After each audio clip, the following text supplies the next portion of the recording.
Okay, so fine. So today, I think today's agenda. Fine. Today we'll be looking into two things: generics, and then we'll also look at the collection framework. Okay, fine. So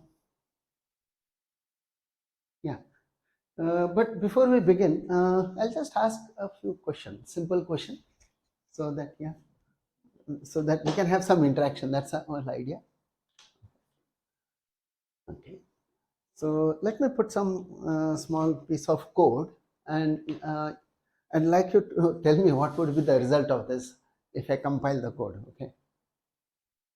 So question is like this. Okay. So code looks like this. Maybe you have this public static.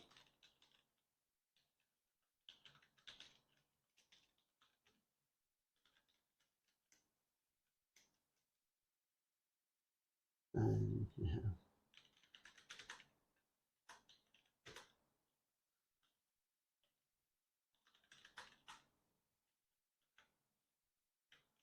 and, okay. And we have this as A divided by B, or rather, yeah, we could even keep like this. C equals A divided by B over here, and here let's print the value of C. Yeah. So a question is, what's the result of this?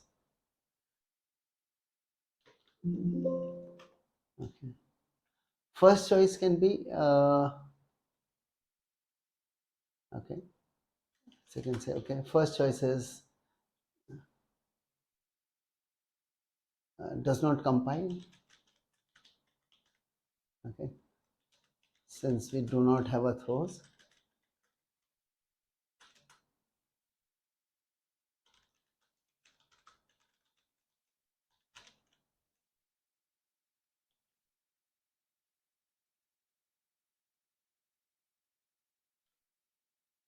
Okay.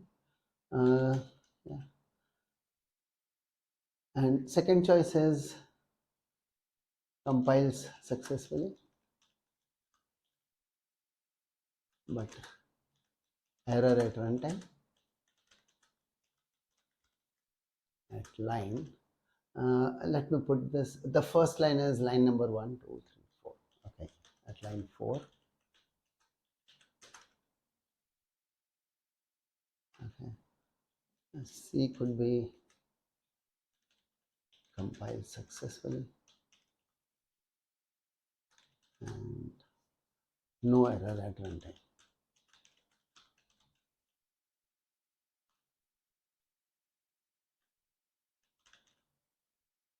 Yeah, D could be any other answer if you have. Yeah, none of the above are other. Yeah. Yeah. So what's your answer? Anyone wants to attempt this?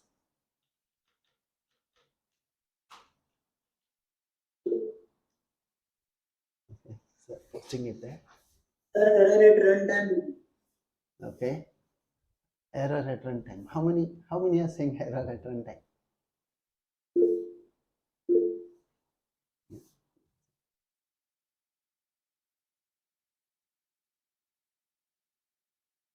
B. So yeah, there's one with A.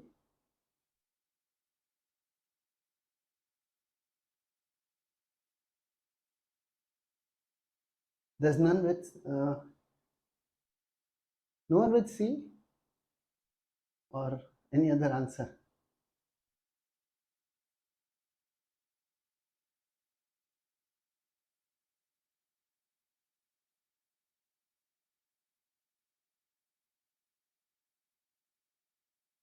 Okay, fine. I'll not give the answer, but I'll show you something here. Uh, uh, all of you, which version of Java have you been using?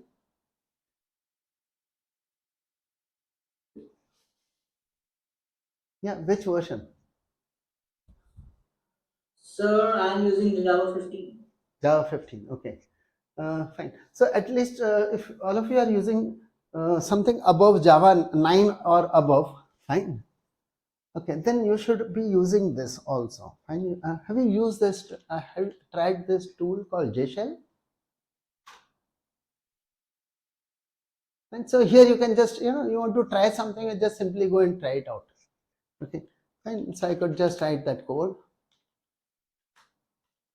Okay, semicolon won't be necessary. Okay? This one is a JShell. B equals 0 and A divided by B. Yeah,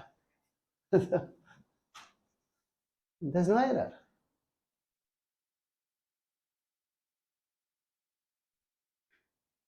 And has nothing to do with the newer version of Java or anything. It is right from the beginning, it's like that.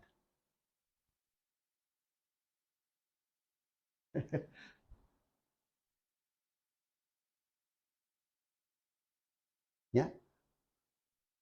You felt it would be arithmetic exception, right? But there's no arithmetic exception. Reason?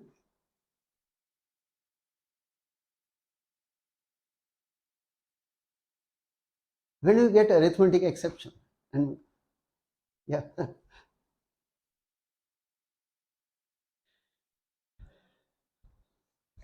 Aware of this? No. Okay, you want to see arithmetic exception? Let me do it this way then.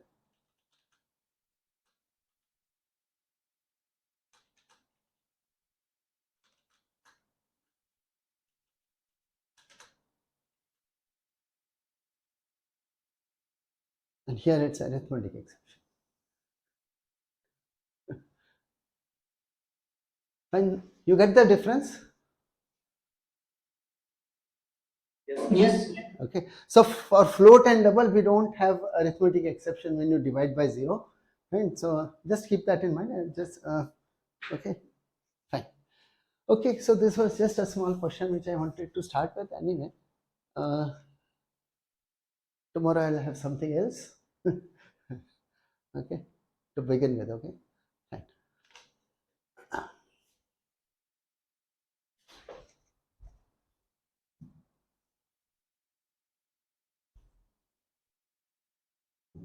Yeah. Okay, fine. Let's go to this. Let's start with our topic. So what I believe is you have done most of the syllabus related to Java. Okay, fine. So I'll be taking generics and collection for today. Okay, then there's something called functional programming. So for that, function interfaces, what is new in from Java 8 onwards, fine, that will cover. And here I'll not restrict, I'll also will not restrict to Java 8, and we'll look at whatever are the latest versions of Java from that point of view, fine. But okay, so anytime just feel free and ask questions, fine. Okay, and yeah, you can interrupt because I won't be switching the screen again and again, so you can just unmute and speak, fine, to ask questions. Okay, sir. Yeah. Okay, so let's begin with this topic. So yeah, so what is generic? Yeah, one more thing. All of you have received that code, source code, which I have given. Okay, and it compiles for everyone and runs for everyone.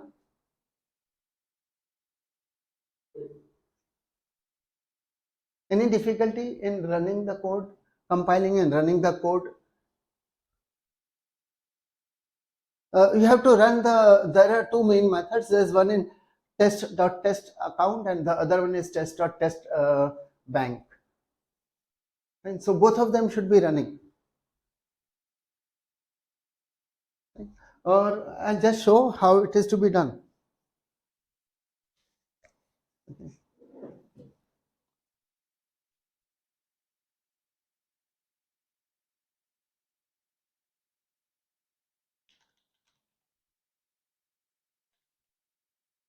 Okay.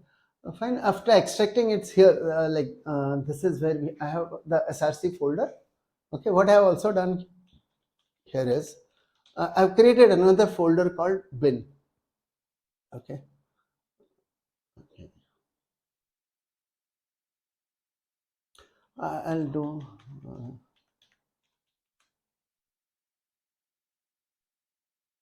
backslash.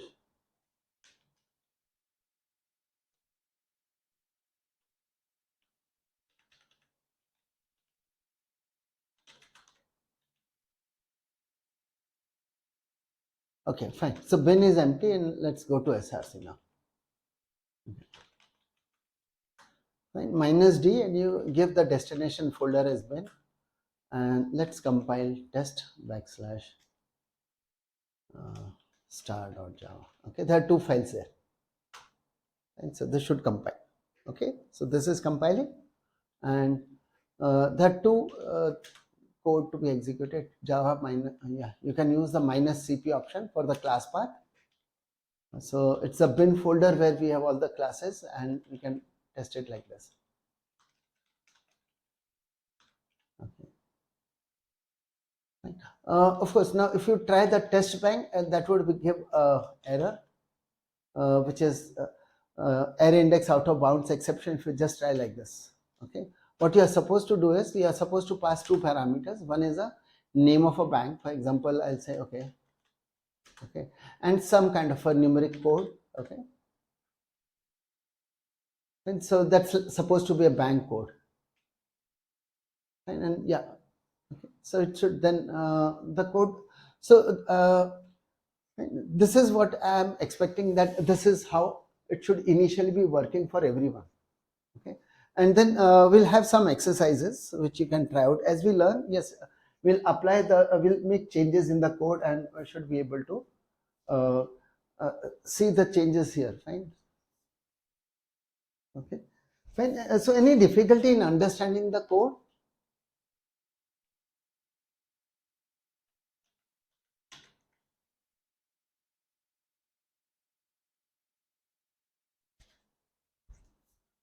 Yeah, I'll open the code if you want. Yeah, let's see.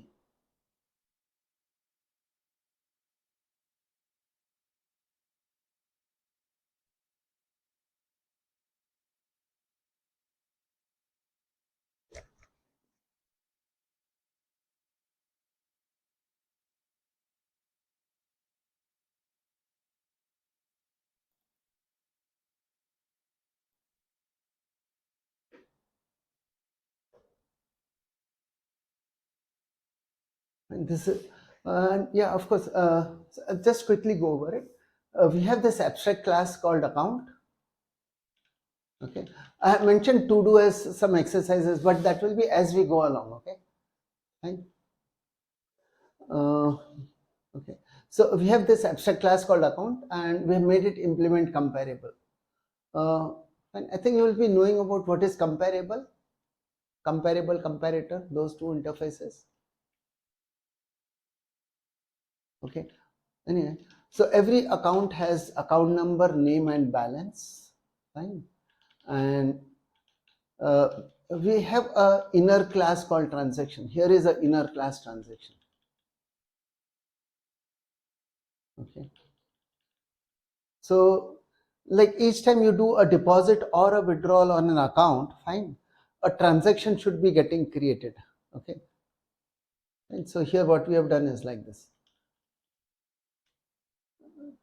Transaction constructor, yeah, it will check whether the so amount should not be less than 0, throwing an exception. That's what is being done.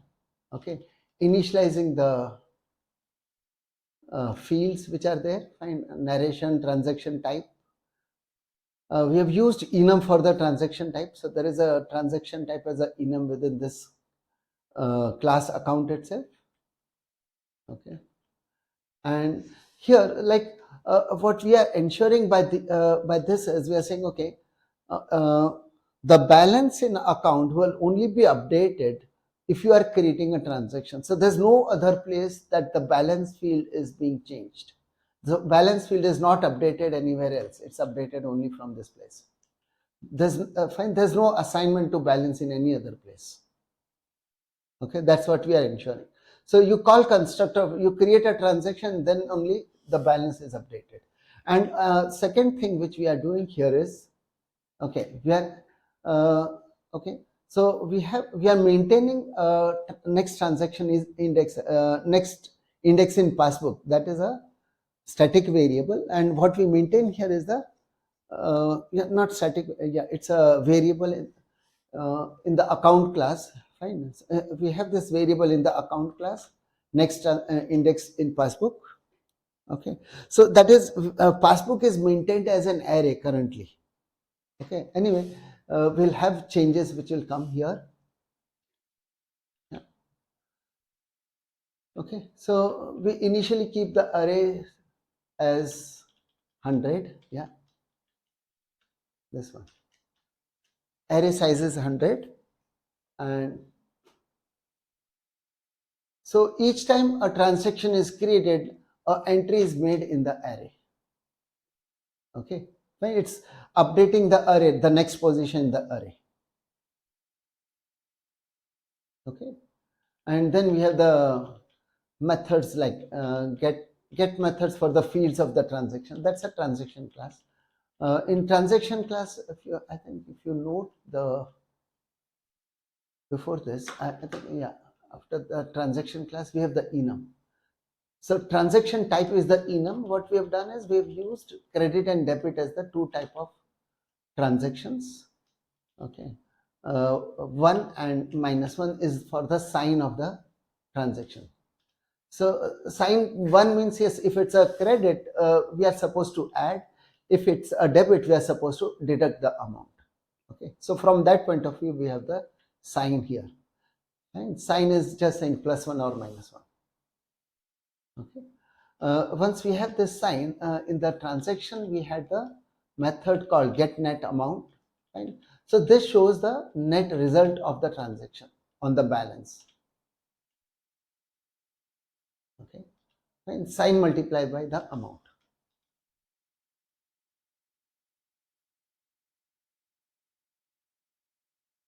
Yeah. Okay. So anyway, try to understand this code also. Fine. So how many of you have gone through the code? All of you have gone through the code? Try to understand what it is doing. Yeah. Yes, sir. Yes. Okay. So any questions? Anything which you could improve on this?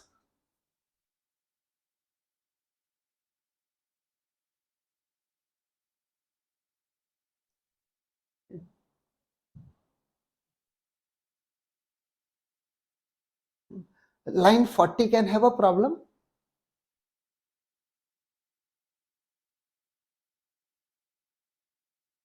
For example, yeah, if there are more than 100 transactions, right? Okay, if it exceeds 100 transactions, then what? Right? Fine. Anyway, so it's part of the exercise. So tomorrow I expect you to make changes to this. Okay, but anyway, by tomorrow we'll be having some other changes as well. So, and this may probably not be needed, what we are doing here. So this is a version where we are not using any other data structure other than the array.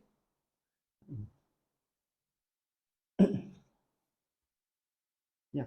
So anyone has suggestion, what's the change which can be done here? How do we update this?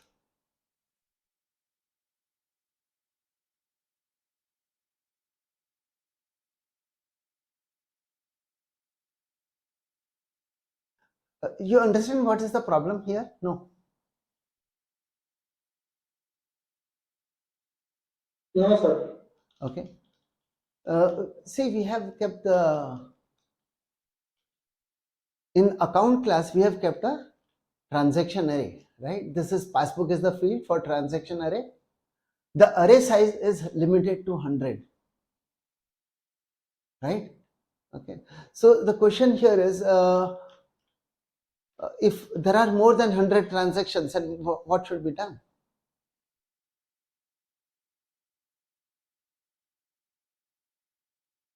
This will have a problem. Yes, Yes, sir, it's sir. a Yeah. problem. So how do we solve this? That's a problem. That's what I'm asking. So any suggestions how it can? Maybe we can Yeah. maybe we can create a new array with a new size. Yeah. Okay. Right. So each time it becomes full. If the array is full, we should do that, right? So how will you check whether the passbook array is full or not? We can check the array out of a bound index exception is occurring or not. Oh, so you want to put it in a try catch? It's Yes, sir. that's not supposed to be a good way of coding. Okay, fine. It's fine.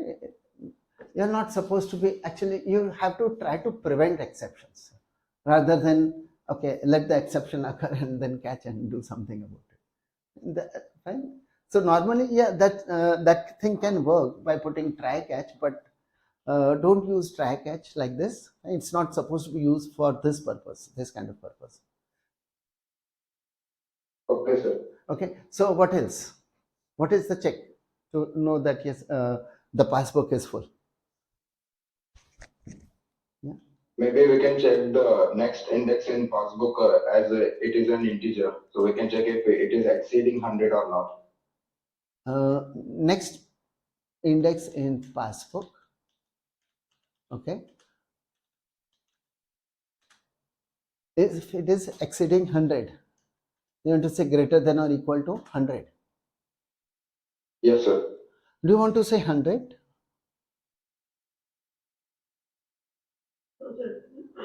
Hmm. Till 99 it will go. So we have to check till. I have said less than greater than equal to 100. So even if it becomes 100, as soon as the next see, fine. So it's up to 0 to 99 is full. Only then the next index in passbook will become 100. So if I have said greater than equal to, that part is okay. But should I put 100? That's my question. Should I be checking for 100 or how it should be done?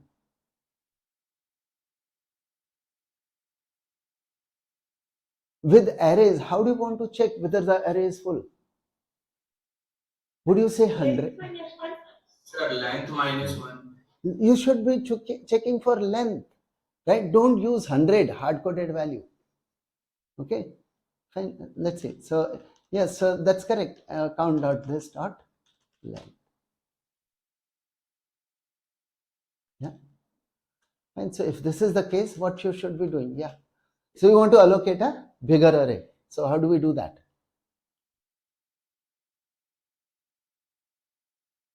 First, we must create a array with a new size, and then we have to copy all the previous data of previous array in the new array. Okay. Now for array, have you done sorting of array? Yes, sir. How? Yes, sir. By using a method, or did you write the whole algorithm? If there's something ready-made, would you like to use that, or would you like to write your whole algorithm? Usually we use a bubble sort algorithm. So you write the code for the sort, or do you use Yes, the sir. ready-made method? Would you like to use the I think yeah? the ready-made methods are available in Python. I don't think it is available in Java. Yes, sir. It is available in Java. In the array list. In the array list. It's not. For array related, it's not array list. Any kind of array. If you are dealing with array, you should know there is a class in the java.util package called arrays. This is in java.util. Okay. Arrays dot yeah.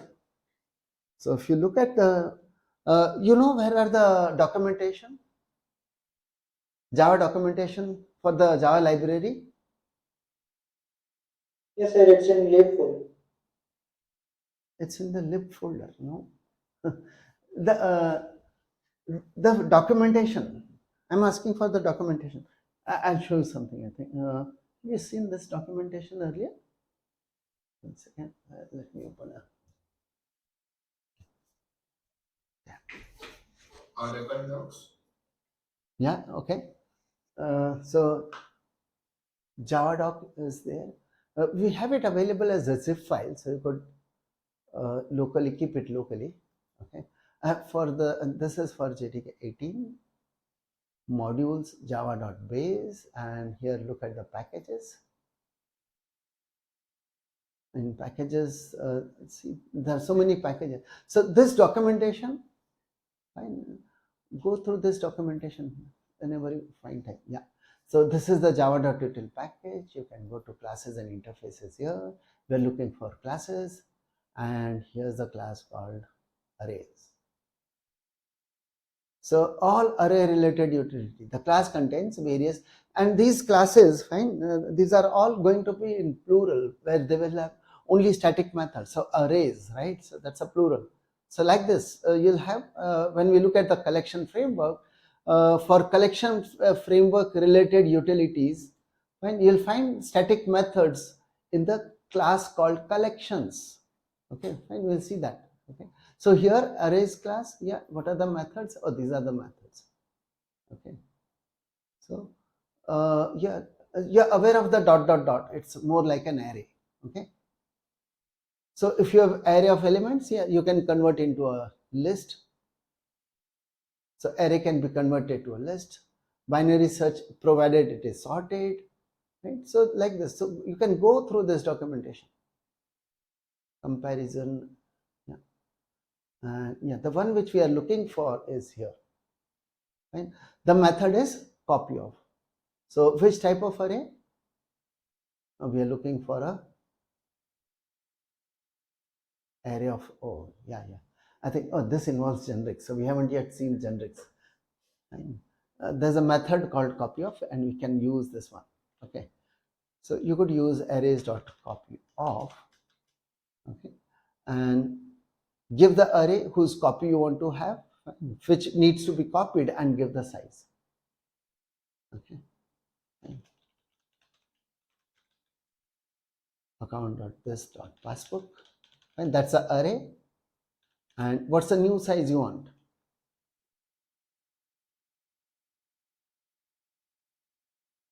What's the new size? See, I have been writing actually full names, though it can be written with a smaller thing. Okay. Yeah. And you can say plus maybe 50. So each time the array becomes full, we'll increment by 50. Okay. And then we'll go through this. Yeah. So, and so this should now be fine. Okay.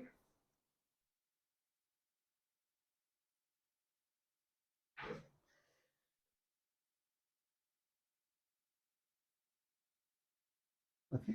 Fine. So arrays.copy of any array, you can create a new copy of the array.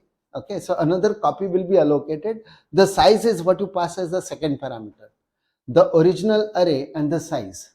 So it would now create a new array, right? So yeah. So this is what. Okay. So what needs to be done here is array account.this.passbook equal to, and so assign it there.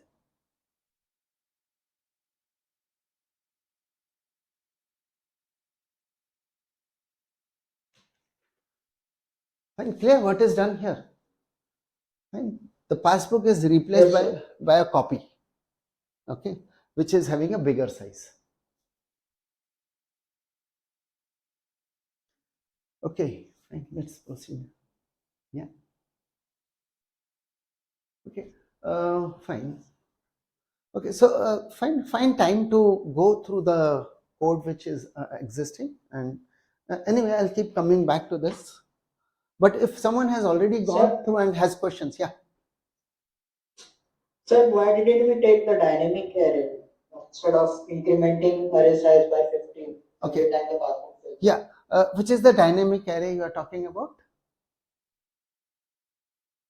So with the new keyword, we didn't give the size of an array. We considered the dynamic. So you would, okay, new, okay. So initially, how do you decide? You'll have to decide something initially, right? But whatever size you decide, it can become full. Okay. Yes. So the idea is, what do we do when it becomes full? So if it becomes whatever size you may have decided, right? Here I have hard coded 100. Maybe you want to take it from the user initially, that what should be the size of the passbook initially, right? But then, oh, it is whatever you decide is always likely to become full. So we are saying, okay, if it becomes full, then we'll decide something.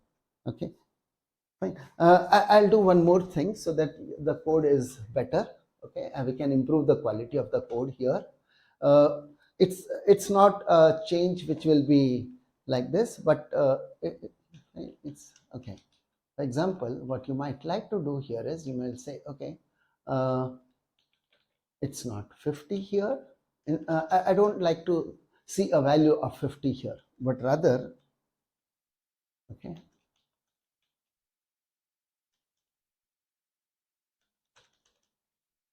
right? Passbook underscore increment. Okay, and so what will be passbook increment? And one more thing, here is 100.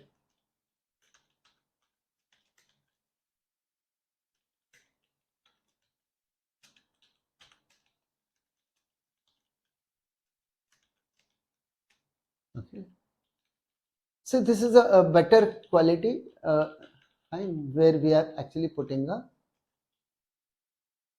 private static variable final int, and we can have the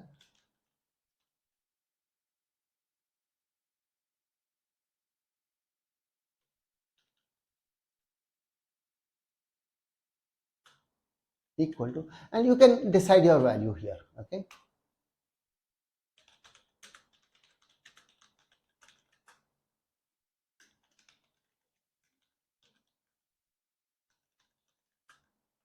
right? So I have kept it 150. Sorry, yeah, and you can decide your own, fine, but yeah, fine. But you will have to decide on some value, right? So that's the whole point. So whatever value you decide, yeah, it will become full, and you will need a fine. You will need to do a copy. Okay, then clear.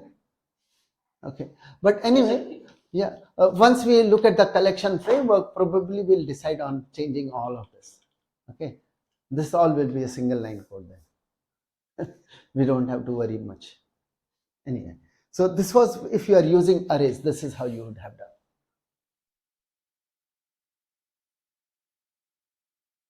done. Fine. Anyone has gone through and has some questions on the code, something not understood in this, if you have tried to go through it? Yeah.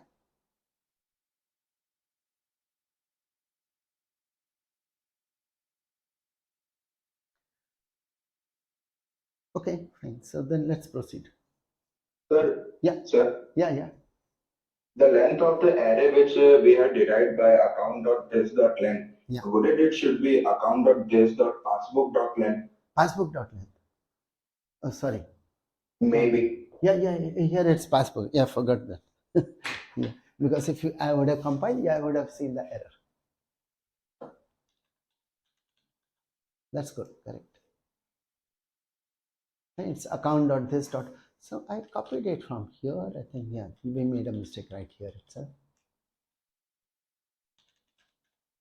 That's correct. Right?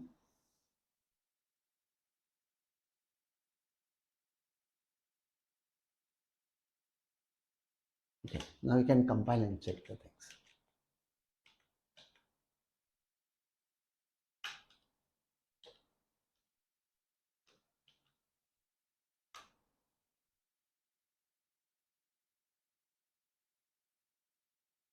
Arrays, yeah. Yeah, we haven't put the import declaration.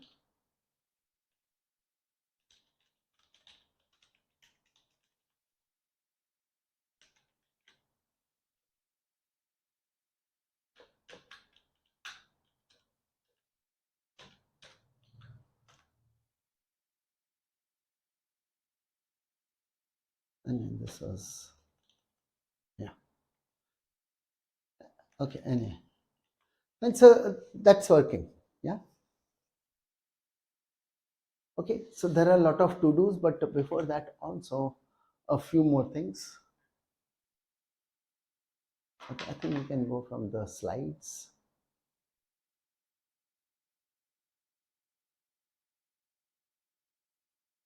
So any question from the code, source code?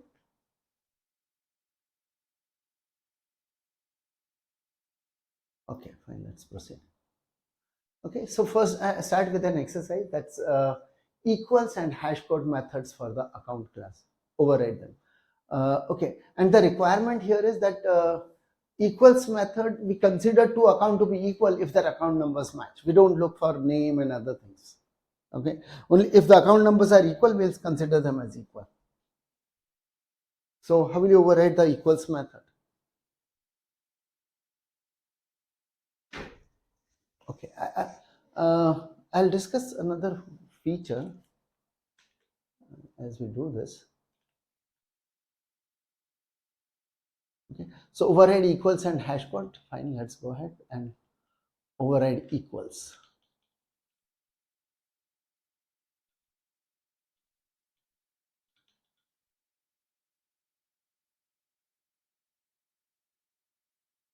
And put it after the transaction and the enum which is there. Okay, let me put it after the enum.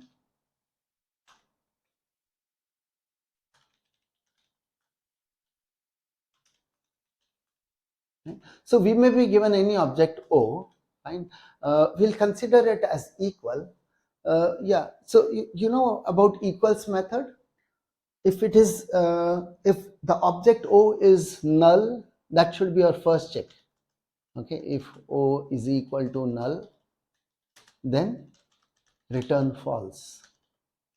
Yeah, and other see, these are two checks we should always use in equals method. If O equals this, return true. Okay, fine. Now go ahead. So what do you want to check? If that O is, it has to be an account, right? O could be any type of thing, na? So we can say, okay, if O instance of account, or we can put a not here.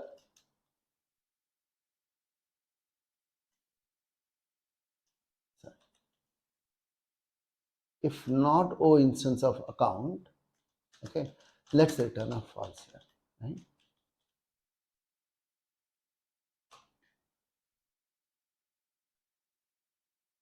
Okay, and then what would you do? Normal thing would be, we would have done something like account AC equals cast into account, because now it is checked that it is account, right? O. So O is cast into account, and then we can directly use a field. Okay. Return AC dot get account number.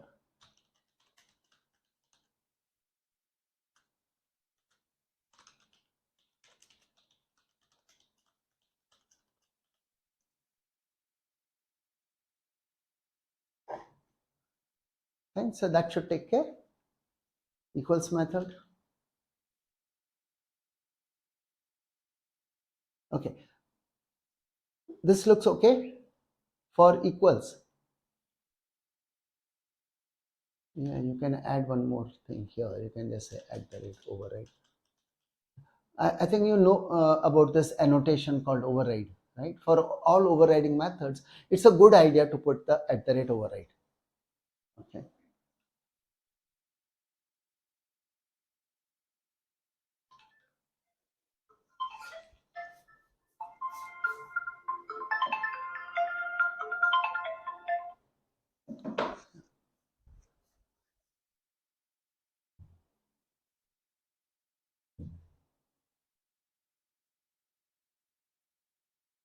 Yeah. Okay. Sir, what is the work of annotation? Okay. Yeah. What is an annotation? Any idea? No. You don't have idea? See, what is annotation? No, sir, I don't have it. Okay. Annotation is a okay. See, when we write any method or variables or anything, right? We are putting a modifier. You understand modifier? Yes, sir. Fine. For example, we say private or we'll say static, right? These are modifiers. They may be used for variables, methods. Fine. There are so in Java language we have got a lot of modifiers which we use for the various kinds of elements, right? A class has modifiers, a method would have modifiers, a variable declaration would have modifiers, right? Okay. So same Yes, way, sir. suppose you want to have, what does a modifier do for us? Oh, it is mostly understood by the language, right? There is the semantics of a modifier is known to the Java language. Fine. For example, if I have a method is there, but then we say, oh, this is a public method, right? You want to say it's a public method. Of course, when we say public, oh, there's a meaning to the Java language. The code, the Java compiler knows, the Java runtime knows what it means, right? Okay. But suppose there is a method which you have written and you want to say, oh, this is a very difficult method. Fine. So you want to say, oh, this method is a difficult method. It has nothing to do with the Java language, the Java program itself. It's a modifier which the programmer would like to have, right? A Java programmer wants to have his own kind of modifiers. Language has given us modifiers like public, static, okay, private. So these are modifiers which are available from the language, but I would like, when I declare a method, I should be able to say it's a difficult method, right? Here, for example, here I'm saying, oh, it's an overriding method. I'm just mentioning that this method which I'm writing is an overriding method. It's a modifier basically, but it has no meaning to the Java language or the Java runtime. Fine. There are no semantics associated with this from the point of view of the language. Fine. So programmer defines his own modifiers with the help of what we call as an annotation. So annotation is a programmer defined modifier. Fine. The use of this modifier will have to be determined by the programmer himself. He will write some kind of a utility which will understand what is the meaning of that modifier. Okay. Fine. So you could define your own annotation. Fine. So annotation is nothing but a modifier. Just think of it as a modifier. It's not necessary that among the modifiers, there is no ordering, right? Okay. It is only a convention that we are putting it on a separate line at the rate override here, right? See, even if I from here, if I cut it and put it after public, that's going to be fine. This is also going to compile. It's one of the list of the modifiers. So this is an annotation, right? We have annotated the method with saying, oh, this is an overriding method. You're only mentioning it, that this is an overriding method. And the compiler is one of the tools who understands what is the meaning of at the rate override.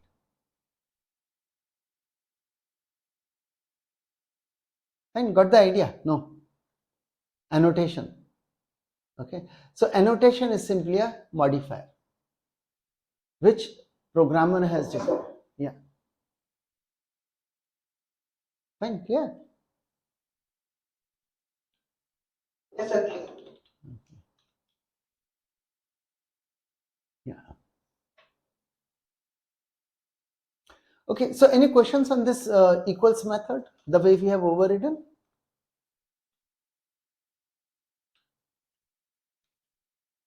I just want to show you uh,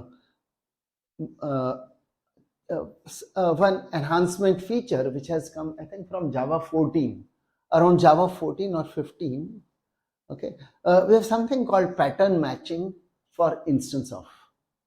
Okay, so this code can be written in different way also. I'll just show that. Fine. So this is the initial version of the code, and instead of writing this way in 2 lines, okay, what could also have been done was we could have said, okay, so I think I'll comment this.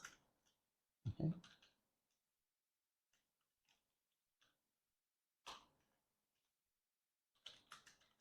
I have said not O instance of account. and just put AC here. Yeah. And this is pattern matching for instance of. So in that case, yeah, AC, it's just equivalent of doing a cast and having another variable AC. Okay, here when we do it with not condition, it needs to be ensured that you are actually returning with that condition. Okay, you are going out with that condition. If there was something other than a return, some other kind of a statement, then it could have fallen through, then AC would not be available. So when you use instance of find, I think this much everyone has been using. Oh, instance of account, yeah, that could have everyone would was using. What you could do further is you can do like this, just declare a variable, but this variable will become available only because it's with a not condition, fine, only if there is a return following it. Okay, if there is if it so it's going to be available after a valid return. Okay, fine. In general, I'll just try to explain here. So if suppose we had the we didn't have the negative condition,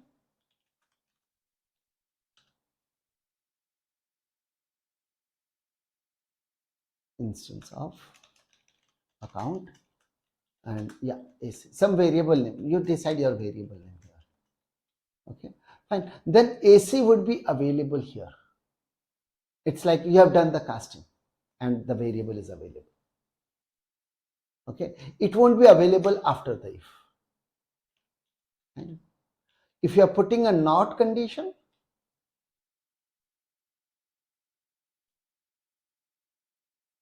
okay, then it won't be available here. Okay, and if within the if the last thing you do is a return, unconditional return, whatever, right? And in that case, AC will be available here.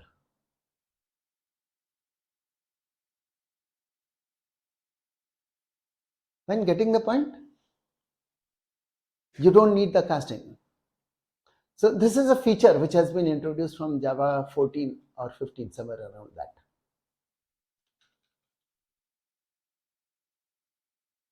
Okay, and so if you wanted, yeah, you Okay, can, sir. yeah. Anyway, so you want me to keep this feature,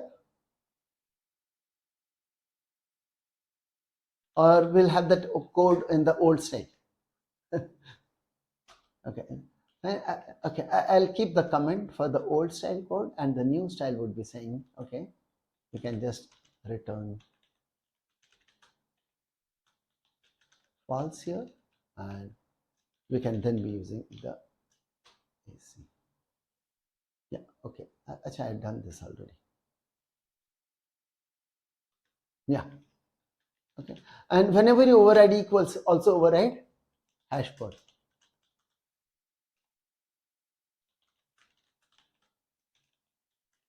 So how do you want to override the hash code?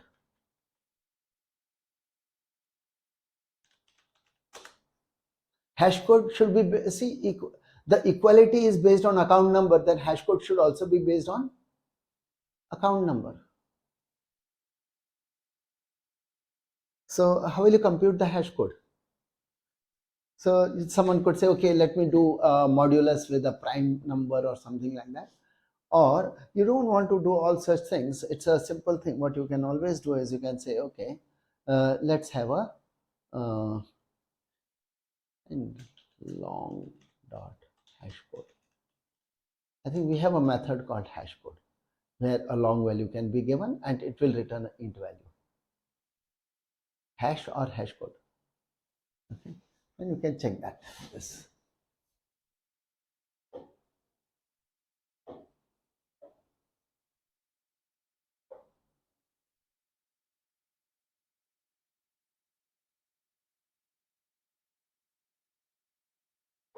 Okay. Java.lang package, and we have the classes. There's a class called long. Okay, methods. Okay. You can select static methods only. Yeah. So the method, there is a method called hash code, static method hash code in the long class. So if you type for any primitive type, you can always use the wrapper class, and there's a method called hash code in the wrapper class. Okay. Right. Yeah. So this is what you would do, right? And here you can say this account number. Yeah. And so no need to think of something like, okay, I would like to write it, create some prime number or something like that. Yeah. Here is the print passbook method where we have done a and printing of the passbook. So all the transactions from the array are being printed. Yeah. Okay. So this has been done. All things have been done by using a array. That is the whole point here. Okay. Fine. But yeah, we have data structures other than array, and which can be useful. Okay. So let's see what we can do here.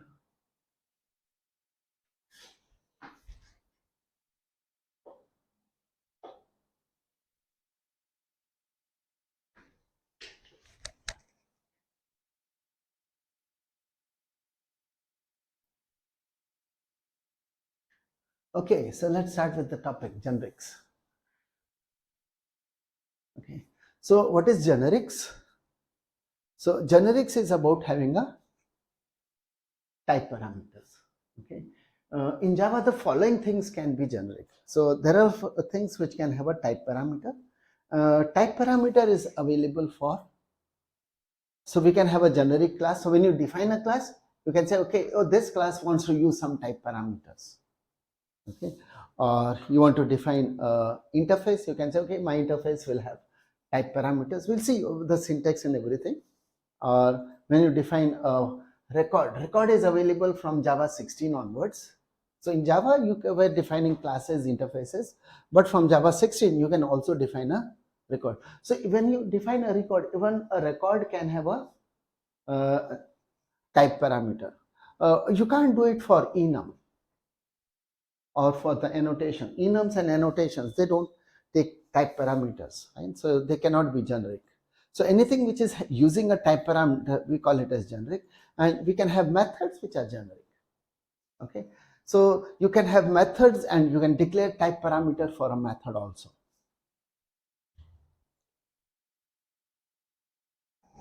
Okay, right. Let's see.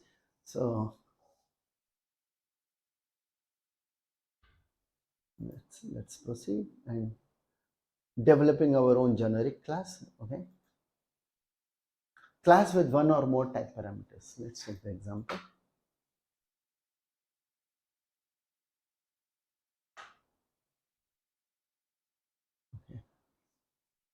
Okay, these are the topics we'll be covering here. Okay, fine. Adding bounds and type parameter with multiple bounds, bounded type parameter. Yeah. So something like this. We have a class account. Okay, I think I'll put it in the notes. That would be better. Okay. So let me ask something like this. Let's see how we would like to see generics. Okay. Let's try to understand generics here.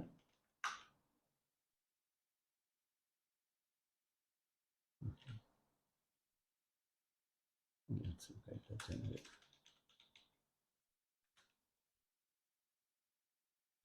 Okay. Now for generic, suppose you are writing a class account. I'm just taking as it's not supposed to. We are not supposed to update this class account, but just doing a thinking like this, that yeah, we would like to define a public class. Someone is developing a class account, right? And in this class account, what are the fields? I would like to have a private field. I want to have a field for the account number. Okay, right? But I have not yet put the type. Yeah, what should be the type for account number?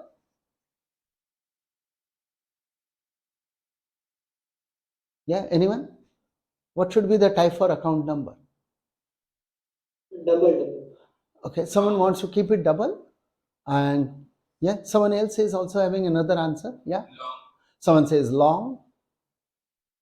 Any other answer?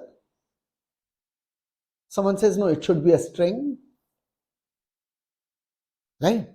So as a developer of the class account, I would like to give the flexibility of using the account number, what type you want for account number, to be decided by the user of account class. The one who uses I'm defining the account class, the people who will be using this account class. I would like to take this as I don't want to fix the type. Let him decide. The one who wants to use it, let him decide. Okay, fine. So I'm not keeping the type here. So I'm saying, okay, let it be of some type A, and I'll declare here A as a type parameter. Fine. A is a type parameter. It's not for a value, it's for a data type. Fine. The data type is not fixed, right? So we call it as a type parameter. Okay. Fine. So A is a data type available for use within this class definition account. Okay. And once A is like a data type, it's not it's not an actual type, right? It's a parameter. It's just a parameter, right? You will have so many other things in this class. Okay.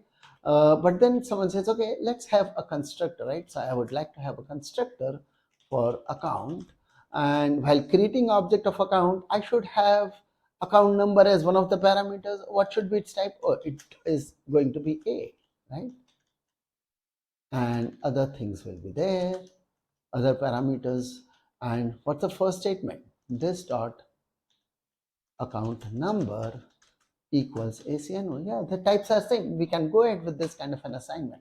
And there'll be other things here, right? You'll also provide a method called get account number.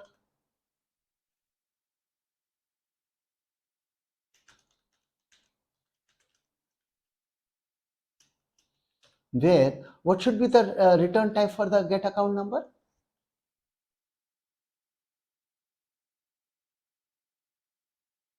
A. It's not fixed. See, it's not see, what is the return type for get account number is not decided by the account class. It is decided by the one who will use the account class. Let's see how someone uses the account number. So we have this method to return this dot account number.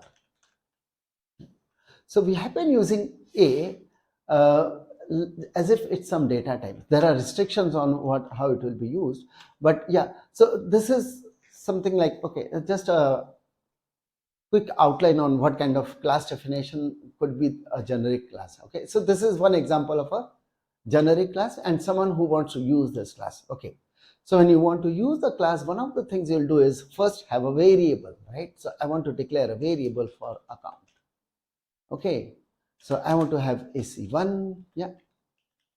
Okay, but because account is a generic class, you need to be specific. It says, oh, you need to tell me what is the type for A.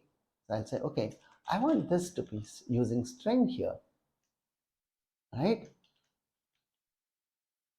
Okay, someone wants to have another kind of an invocation. He says, okay, I have another variable AC2, but that's not going to take it as a string, but rather use it as a long, as someone else was suggesting. So someone says string, someone says long.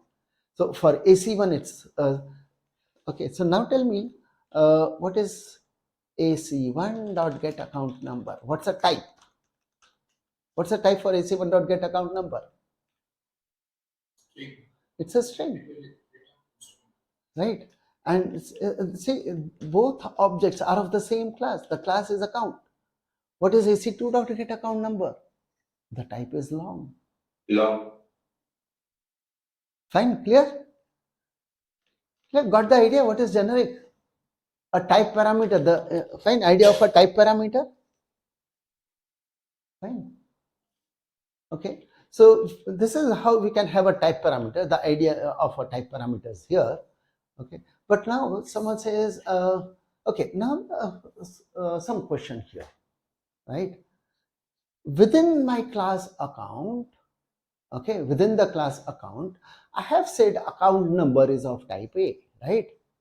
Okay, so somewhere maybe even in this get account number, before I say return, I want to use this dot account number.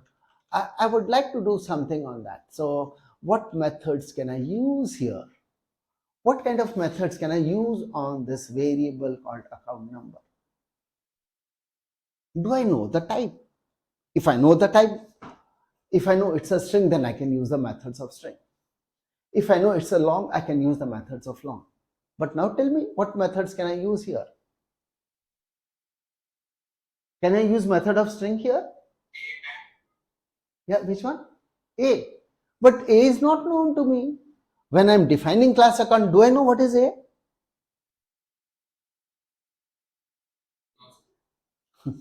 So what methods can we use?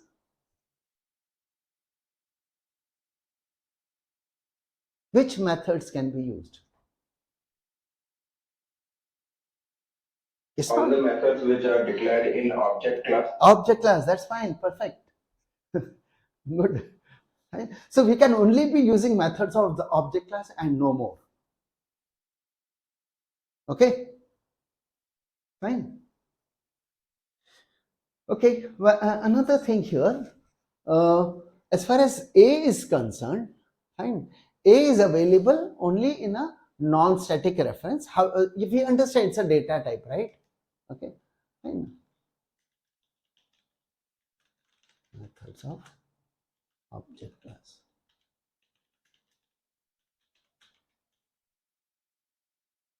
Okay. Then that's what we can use here, right?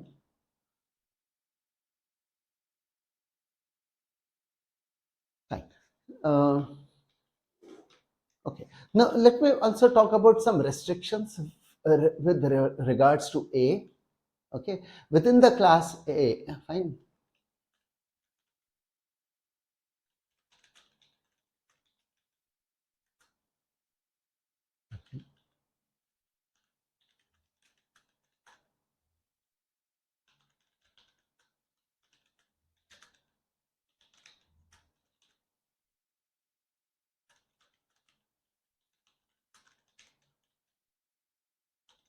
Fine. So as compare now one more thing, generics is only for reference type and not for the primitive types. Fine.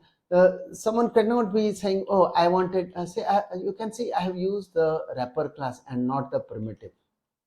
Okay, you can't use primitives here. Okay, fine. When you invoke, see, this is known as invocation of the generic type. Okay, and this is invocation, right? Just like we invoke a method, we are invoking the generic type. Okay, we are invoking a generic class by specifying the actual value of the type parameter. When you invoke a method by passing the actual value for the parameter, here it's a type parameter. Okay, so this is known as invocation.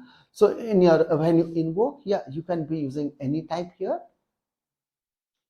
Okay, now so here, fine, what are the restrictions? Okay, so I am assuming we are talking about the type parameter A. Fine, so A is usable, okay, or rather not usable in a static context. When we are talking about variables for the type here, right? So it is for AC1 and AC2. It's object to object, it is going to be different. Right? So when we are talking about A, we are actually relating it with some object. The type parameter is related to the object. It's not related to the context, which is a static context. Okay. Fine. So if there is a static method or any such thing, no, then we don't have A as available for it. Okay. Fine.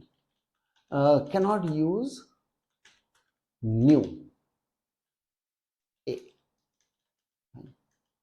Something like this. Okay. Okay.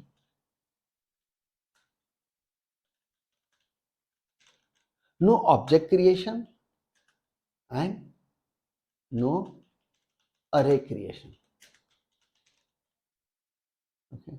For example, someone says new A 75, something like this, not allowed. Okay. And so these are the restrictions which you will have to keep in mind. You cannot be saying new and allocating an array of whatever size you like. You can't be allocating array also for the generic type, for the type parameter, whatever is the.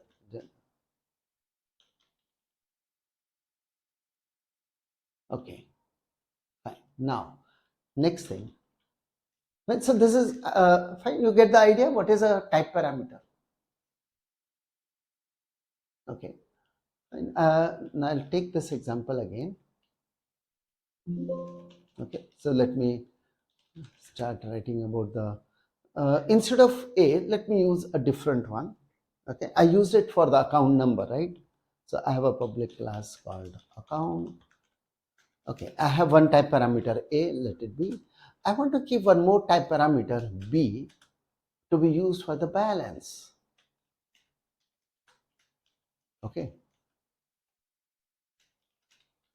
Okay. We have a private variable type A for account number, that was fine. But then we also have a private variable for name also. We can fine. We have a okay name. Maybe you have decided to be a string, that's fine. But I'm just talking about the other things. Okay. So we want to see balance. Yeah. Yeah. So what is the type for balance? Float. It can be float, it can be double. Could it be allowed to be a string type? Yes, sir, it can be. The way it has been declared, yes, it can be. Would you not like it to be restricted? No, no, no, don't use strings.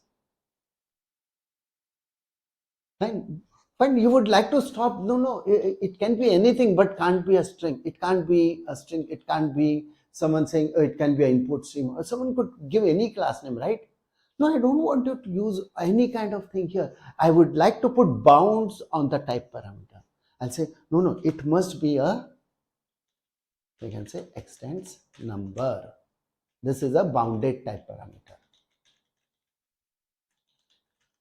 I think you're aware of the class called number. Fine. It is the superclass for byte, short, integer, long, float, and double, plus even big integer, big decimal. The other subclasses, but they are all numbers. Okay, fine. So we have this class number and saying, okay, so now I'm saying A is anything, but B is at least a number. Fine. It cannot be just anything. Okay. Right? See, for invocation purpose, now if I have to invoke this, okay, I'll be invoking by saying, okay, account of, someone can say, okay, string, comma, and he'll say long. Yeah. Okay. Someone would like to use long, it's fine. That's AC1. Okay. And same way, you could be using AC2, where instead of long, maybe someone uses a double. Okay. But if someone tries like this, someone says, no, I would like to use string, comma, string.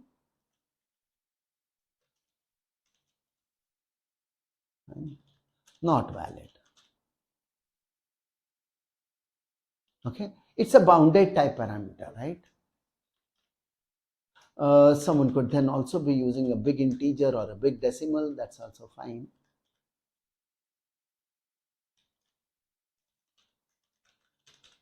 Okay. We have java.math.biginteger, which I'm mentioning here.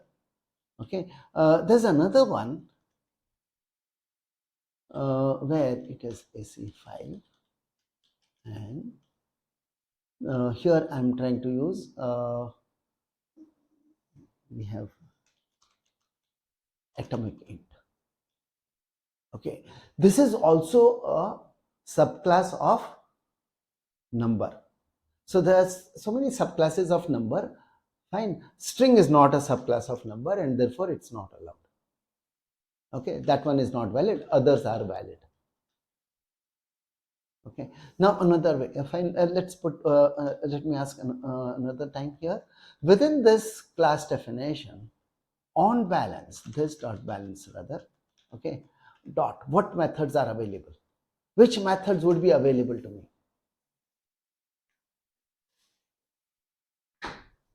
Yeah. What are the methods available? I can use methods of object class, plus I can also use all the methods of number. I know it is a number, right? Right? Because if someone was putting a string, it would be not allowed, right? Only subclasses of number are allowed for B. Okay, so it's a bounded type parameter. Okay, now I have used a few things here. Okay, what is fine? What I've done here is I've used these types. I've used atomic int here. Atomic int is a subclass of number. It is in the java.util.concurrent package. There's something called atomic int and atomic long. It is int or integer, I'm not sure, but at least atomic long is definitely there. Okay, I'm not sure about that spelling, int or integer. I could have gone to the API and checked it, but so, okay. So now what the point here why I've come specifically to this is something common about others like long, double, big integer, anything I take, they are all implementing the comparable interface. But atomic long is not implementing the comparable interface. Okay, so we have an interface called comparable, which is again a generic interface. And we'll so one thing fine. So this is atomic long, and then here now my question here is, so what I can also do is we can have multiple bounds. I'll keep it in a separate line. Okay, I'll command this and I'll say, okay, we have a bounded type parameter with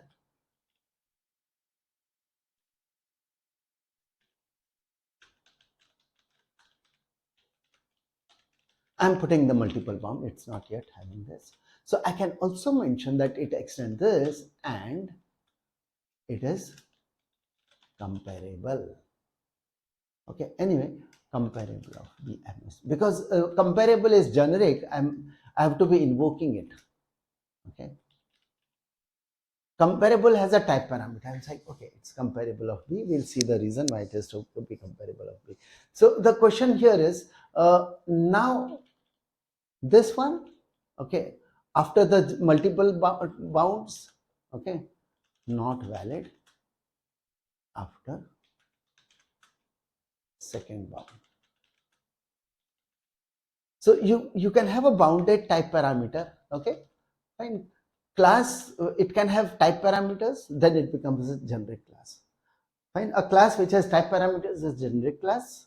A class with more fine, it can have bounds. So this was the example where we had a bound for the, so we have a bounded type parameter, and we our bounded type parameters can be more than one. Okay, so this and this. But now the thing with multiple bounds is that only the first one is allowed to be a class. If there are multiple bounds, only the first one is allowed to be a class. The bounds are otherwise going to be only interfaces. Fine, the bounds are always given in terms of interfaces, except for the first one, which can be a class also.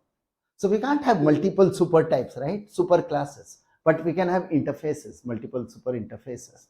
Yeah, someone had a question here. Yeah, nice. Fine, understood this one.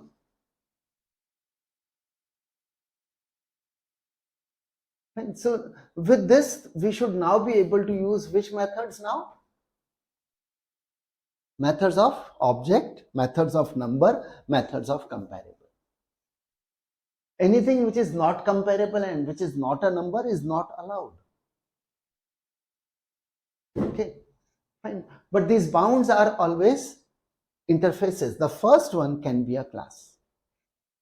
Okay, which is the case in our case here. We have taken the first one as number, which is a class. Right? But This is an interface. Comparable is an interface. So we can use interfaces. Interfaces can be multiple also. And someone wants to say, oh, it should also be serializable.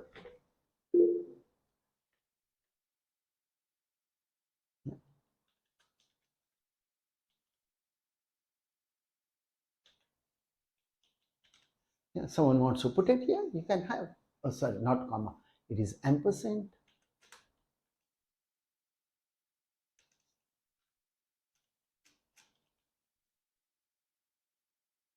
One second.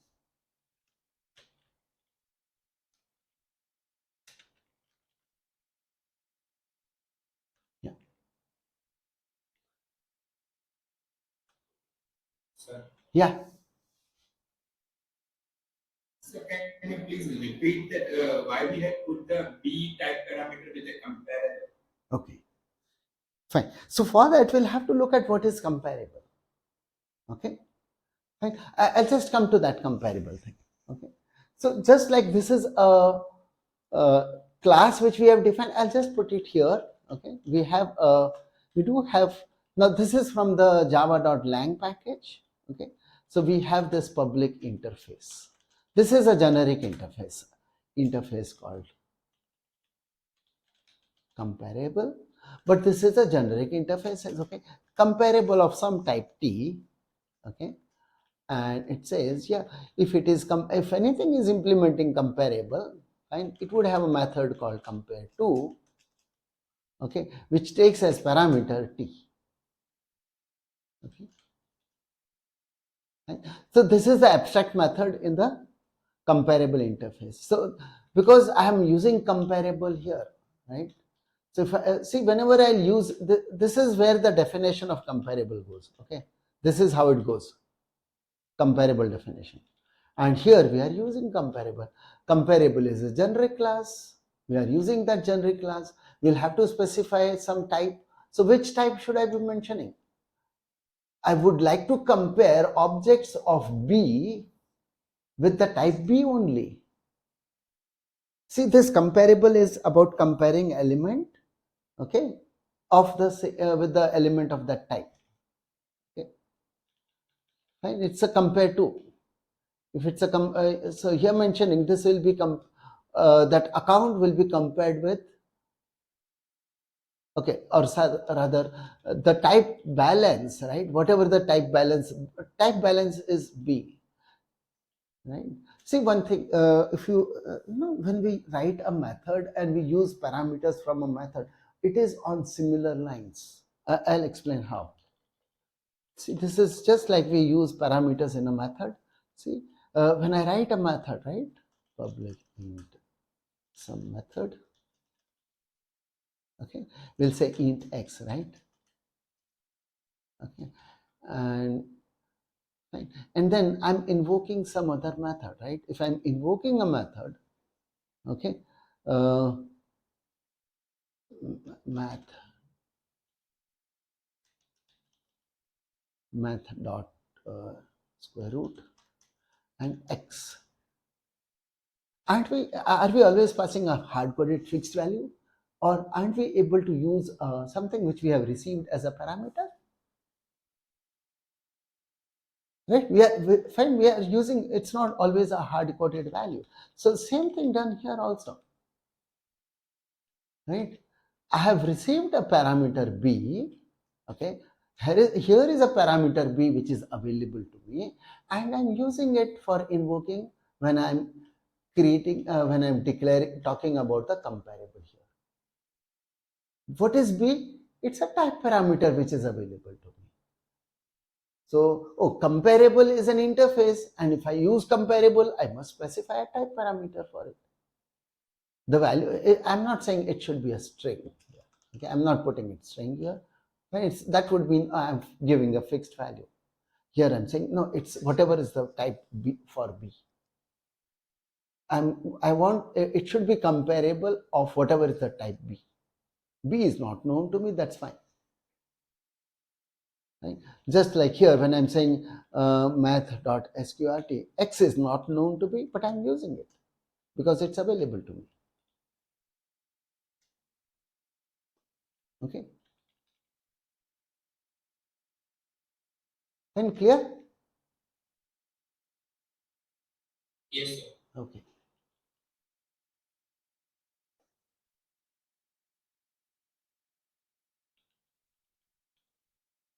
And so we call this as invocation, right? When we use a generic class, we call it as we are invoking that generic class.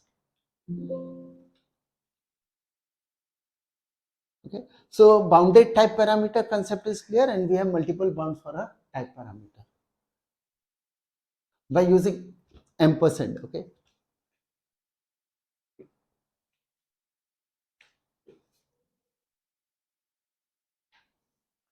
Okay.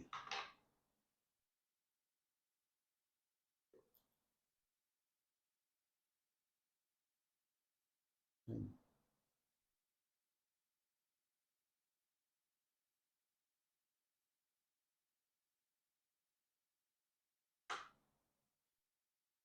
Fine. Extends number and comparable. You want to have a number and comparable both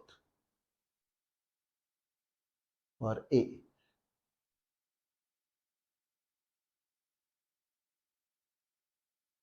Okay. Anyway. Fine. So here is the, so we can have generic interface. And okay, so for generic interface, yes, we have a lot of examples where we have got in the library. Fine. There is one interface called collection. We have interface called list, map, set. So many things are there. We have these interfaces called comparable, comparator.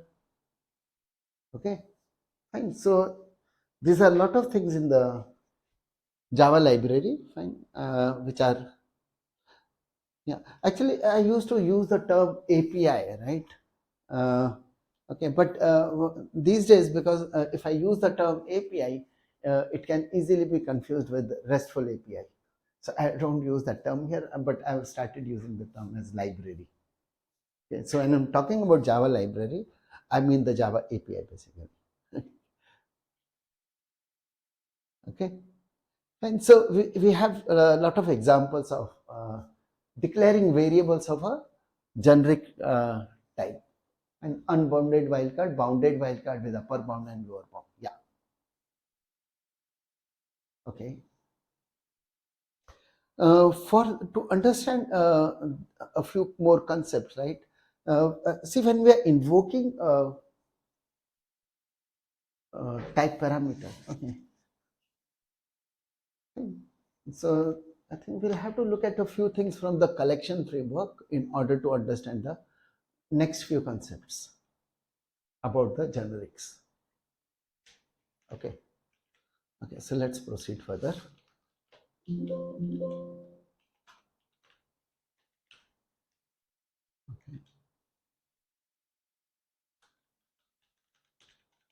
Unbounded wildcard. Okay. And then we'll have something like unbounded wildcard, other things. Okay.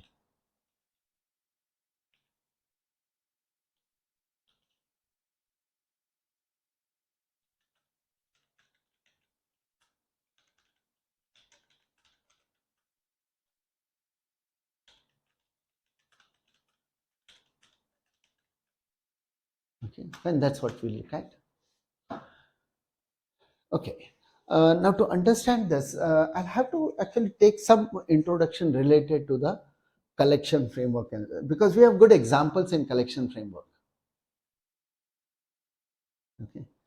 Another point let me explain here is this, that though I have mentioned about class account and said, okay, let me use this as a generic, develop it as a generic class, we don't do it with a class which is a user defined class like this, unless that class is actually defined as some kind of a utility thing, right? See, when you are designing the class account, you would have the specifications clearly available from the uh, from your requirements team, that we want it to be whatever that fine, the type would actually be known, and we would not like to keep it as a unknown type. Okay, and so account would not be actually the place where we would use generics. Okay, but we have a lot of general purpose classes which are, if they are created, yeah, you may then go for, if you are going at a more system level programming, you may then be going for the generic classes. Okay, fine. In the, we have this java.util package which is full of lot of data structures, and these data structures, yes, they'll be used in different ways, and therefore we would not like to keep it hard coded. Fine. So yeah, okay, let's see. So we have these data structures. Fine. So java.util package. Okay.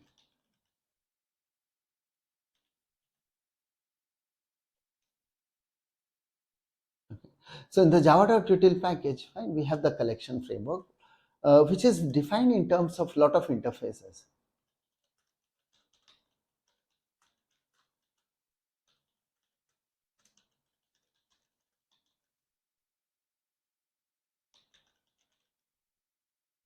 Okay. Fine. Examples of the interfaces, and these are these interfaces.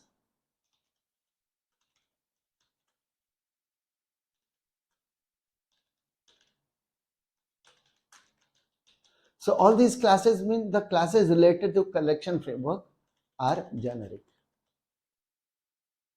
Okay.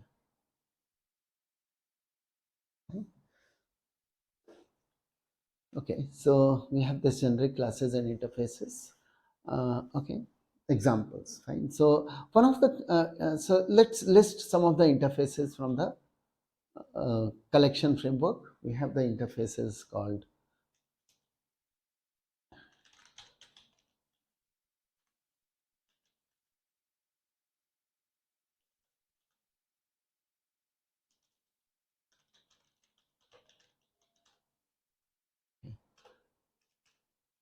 yeah.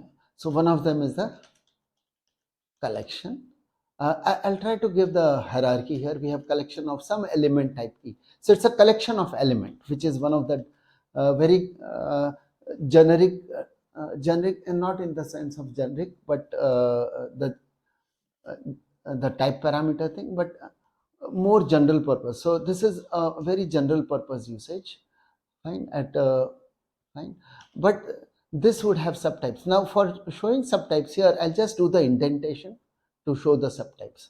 So fine, this is a collection has a subtype called E. Okay, another subtype of collection is the list of E.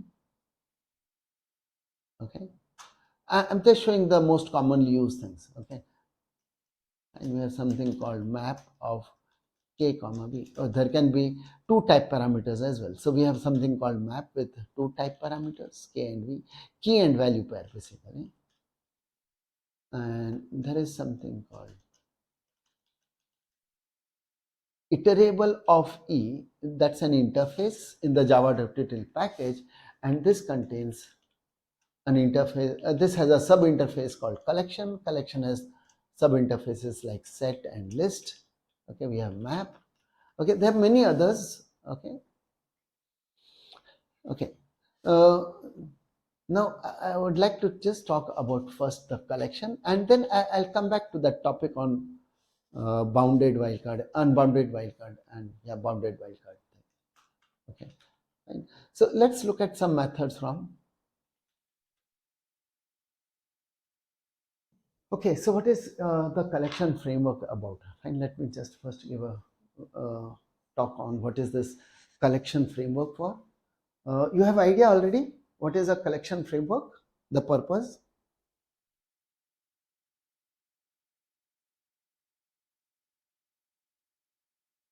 Okay. No, sir. Okay, fine. See, we have got a lot of data structures, right, which we would like to use. Java has these data structures available in what we call as the collection framework. Okay. In order to standardize, see, it's not, and this was introduced, the collection framework was introduced in Java 1.2. One of the purpose of this collection framework was to standardize the way we deal with data structures. how do we interact with the data structure, how do we use a data structure. So some standardization was to be done, and therefore what they did is they used interfaces. A lot of things was done in terms of interfaces.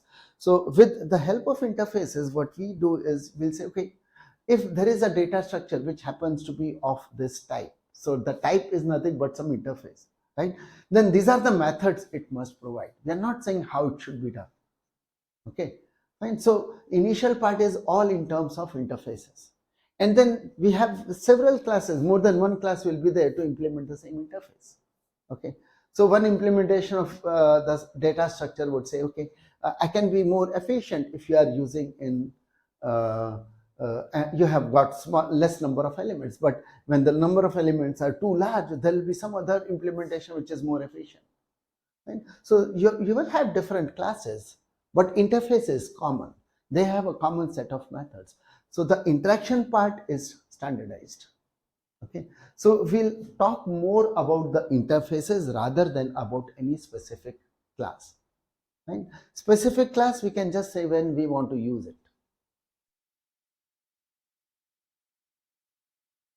Okay, right. So let's start with this collection interface. Okay, so it's a collection of it's a generic class. So I'll just, it's something like this, public generic interface, sorry, public interface collection of some element type E. Okay, and it says it extends from iterable of E. Okay, this is I'm just trying to show the way the code has been defined for the interface collection. Okay, so it has a lot of abstract methods, right? Okay. So what are these are all public and abstract methods which I'm talking about currently. You are aware, right, that interfaces can have default methods and static methods also, and you are aware of those two. Okay. Yes, sir. Fine. You're aware of functional interface? Yes, sir. Okay, fine. Fine. I have kept that topic, but yeah, I will. Fine. So I think tomorrow it's there, but yeah, let's see. Okay, so we have this interface called collection, which extends from iterable and the kind of methods. Now, if there is some kind of a data structure, yeah, what would you like to do? You like to add into that? Okay, so we'll have a method to return a boolean, add method, right? And if I'm declaring this is a collection for a certain type of elements, I shouldn't be allowed to add anything other than that type. Okay, fine. See, for example, if, I might say, oh, I have a collection of string, right? CS equal to, let's not worry about how it will be, but CS dot add, I should only be giving strings, nothing else, because this collection will only have strings. Okay, fine. So same way we have other method to return boolean. Fine. So what are the methods in collection? We are looking at that here.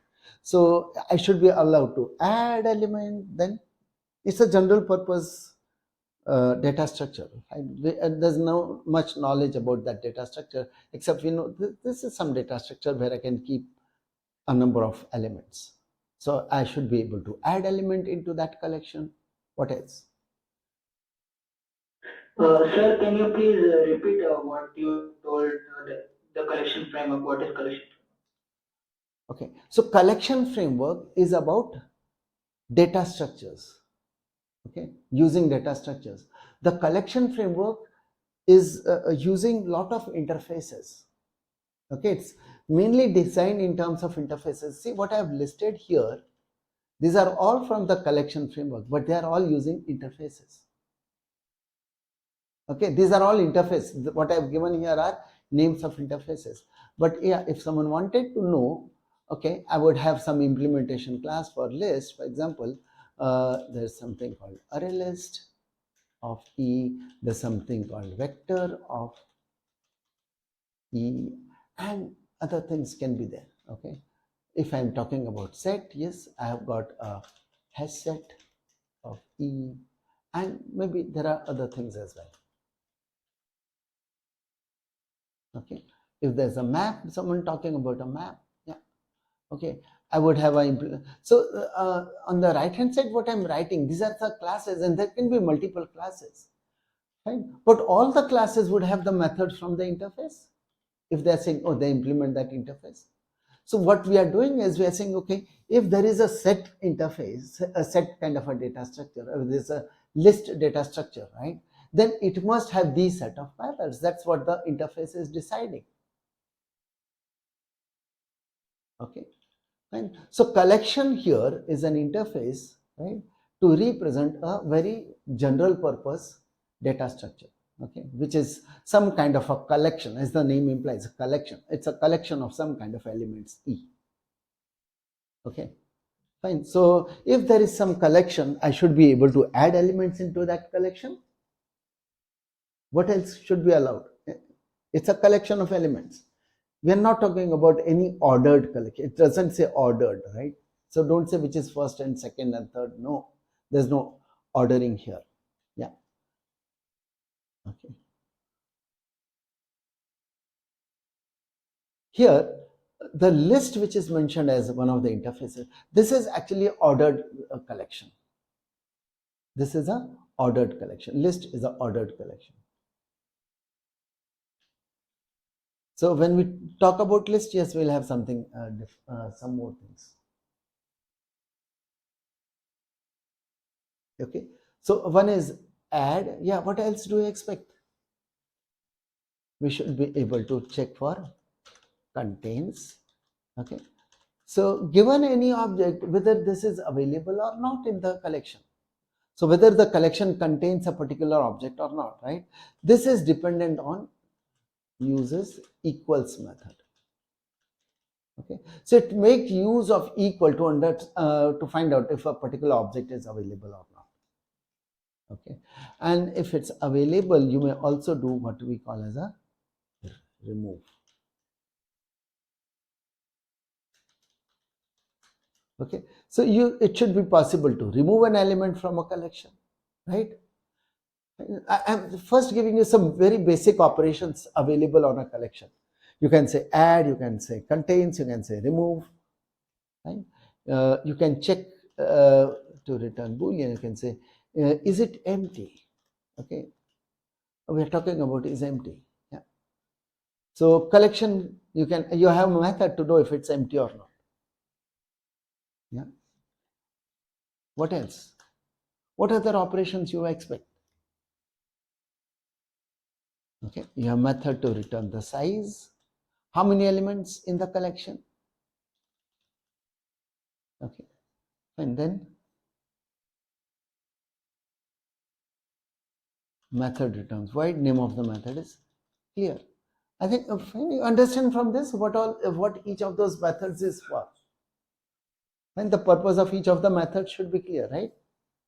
Okay, so these are the basic operations. These six are the basic operations.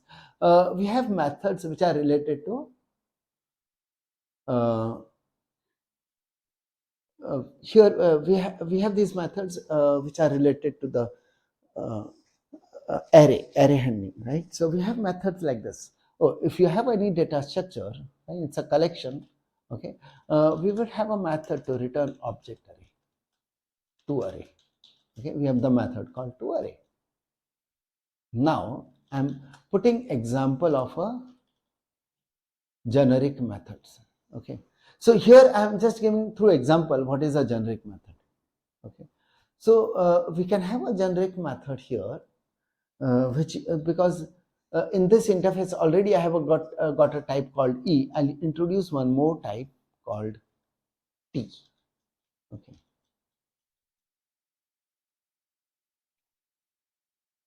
So for a generic method, see, for a generic class, we put the parameter list exactly following the class name or the interface name. But when we have a generic method, the type parameter list is given just before the return type. Okay, so my method has a return type to return a array. So the array, again in terms of T, name of the method is toArray, and as parameter, you are passing an array.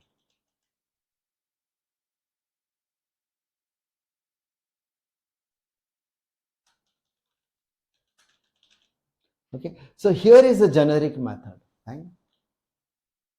Example of a generic method. Right? The type parameter is t, and therefore I'm saying, okay, if the type parameter here is t, the toArray method is used with some array type. I will be returning it will be returning the array of the same type.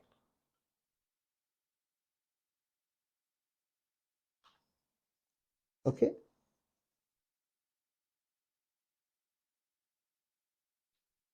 This is a generic method. Right? Method with a type parameter called t.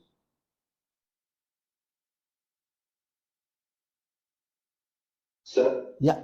how are we going to access the two array of this generic type? Okay. Means we have declared the key before the name of the arrays, and before that we were using the Angular brackets after the name of the interface or something. Yeah. So how are we going to use it syntactically? Okay. So syntactically, it's how. Okay, as a user of this, yeah, it would be following the name. Okay. So if I have to invoke the method, yeah, you are talking about this, right? So if I have that collection of strings cs dot to array. Okay. Now, a lot of things work with the help of type inference. I could have given here saying, okay, it's a string array. Okay. And then pass a string array as a parameter. Right? Because the type is string array, then I must be passing a string array.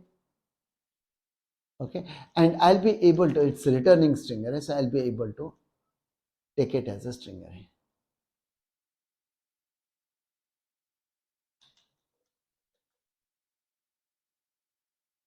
Okay. And here you need to be passing some string array.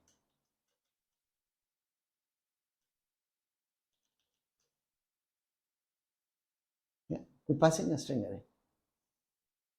And it's returning a string array. See, that's what it says. Whatever is the parameter type, right? Whatever is the type for the it has to be an array which you pass as a parameter. It must be array of something. I'll be returning the array of the same type. Okay, fine. Okay, sir. So, but one thing here, so this is how it may be done. So syntax, if you wanted, this is how it needs to be done. Fine. But even if you don't write, it's still going to work for me, because it knows the inference of the type parameter is known from the parameter which you have passed. You have passed a parameter. The type of the parameter is an array. So whatever is the type for the array is a string array here, and therefore t is a string here.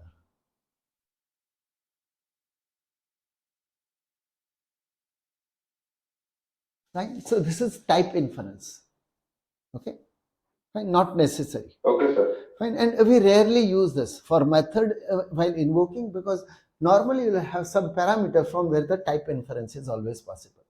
And so you may not explicitly be invoking the generic method, right, from the point of view of the type parameter of a generic method. Okay.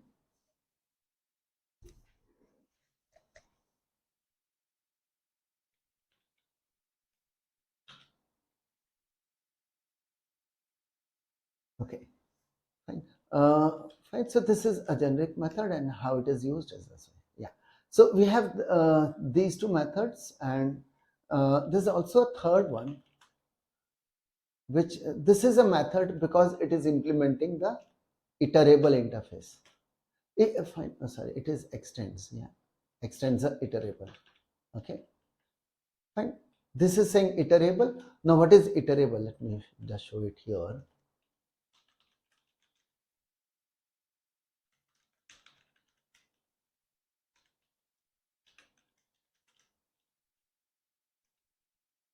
I'm only putting currently the abstract method here. public method returns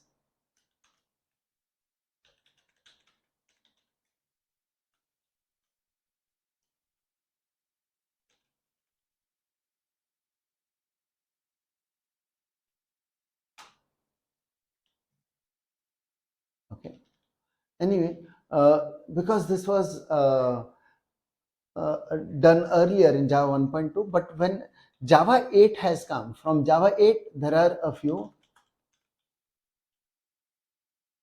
default method as well.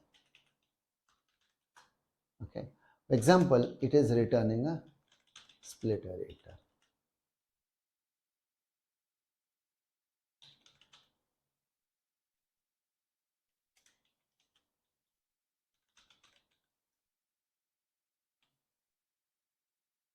Okay, fine.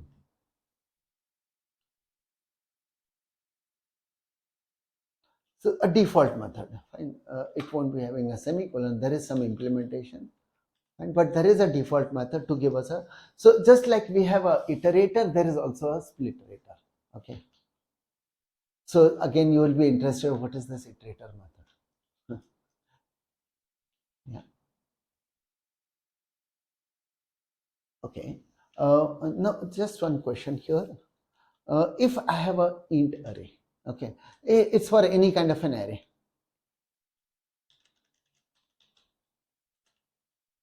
Okay.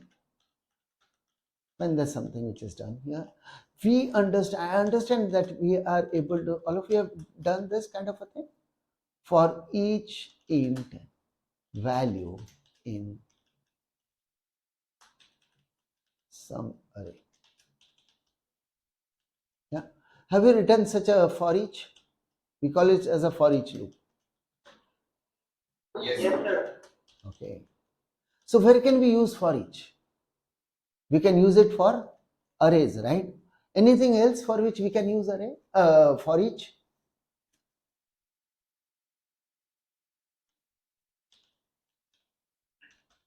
Yeah. To iterate any kind of sequence. Example, sequence means? Yeah. Sequence means it can be any kind of iterable, means string Yeah. or array or list, Why for string? any kind of I list. think you're confusing it with Python when you're saying string.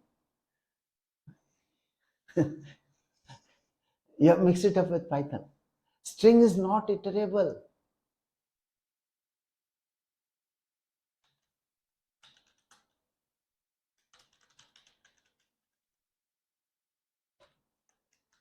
Okay.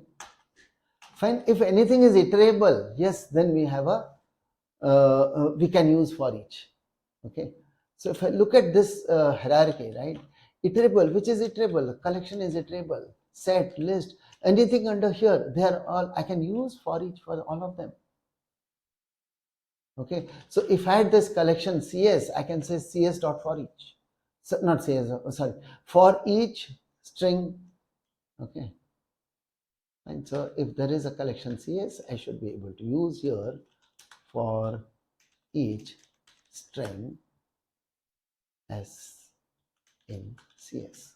Yeah, that's possible.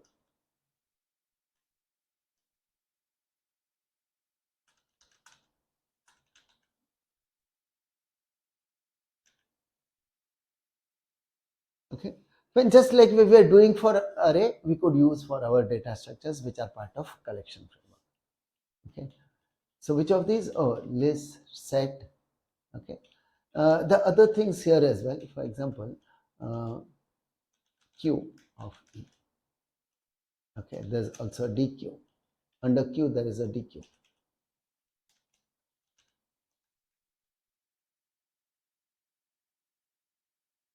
Okay. Well, I'm not putting the implementation classes for them. Okay. But yeah, we do have classes. There's something called a blocking queue.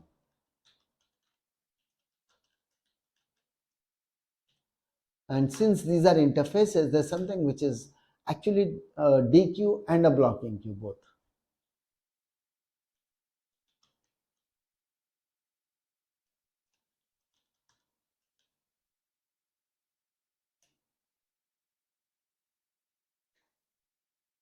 Then we have blocking the queue field.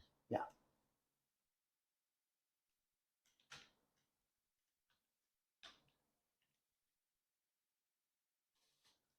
Okay. Q, DQ blocking. These are also interface. These are all interfaces. What I'm mentioning here are all interfaces. Okay, from the collection framework. Okay, so one thing that significance of iterable is anything which extends iterable. Anything which is a iterable type is going to be available for each. Okay, and mainly the method is iterator which is available. Yeah, how do we use the iterator? Okay, let's see what is an iterator then.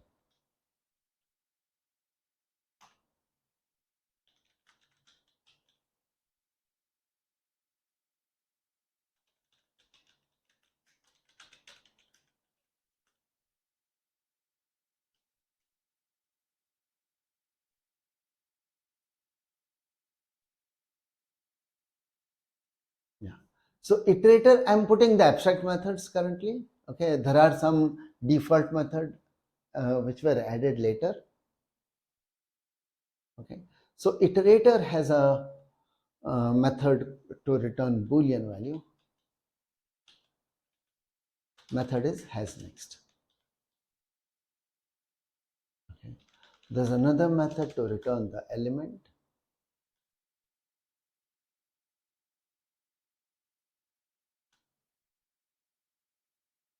Okay, and has next, and we even have a method to call remove. Okay, so this is methods of iterator, abstract methods of iterator. Fine, there will be default methods. Okay, I'm not putting it currently. Fine, we'll go back later. But yeah, this is what we have. Okay, so interface iterator is like that. So when we come back here, yeah, because collection extends iterable, it has this method called iterator. Okay, this is from the iterable interface.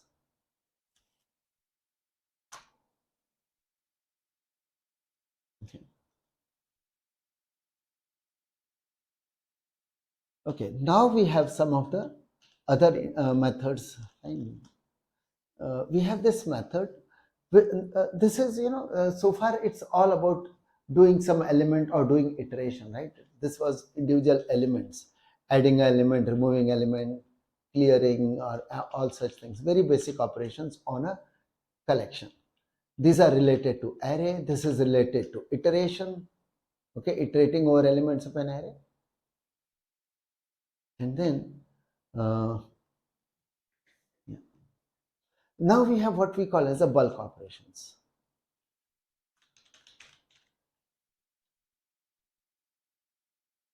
Bulk operation means interaction of a collection which interacting with another collection using a collection, right? Okay, for example, we have this method to return Boolean. Okay, name of the method is add all. Yeah, what should be the parameter for add all? Okay, I'm saying it's a collection. So when you want to add another collection into this, collection of what? But this is a collection of E. If there is a collection of E, which kind of collection, elements of which kind of collection should I be allowing? For add all is like merging. Okay, I have a collection, and that collection I would like to merge elements from another collection.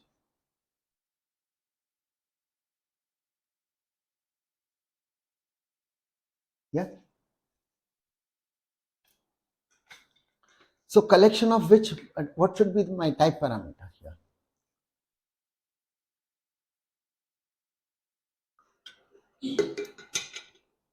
Okay, you expect it to be E. Okay, so let's go ahead with E and let's see.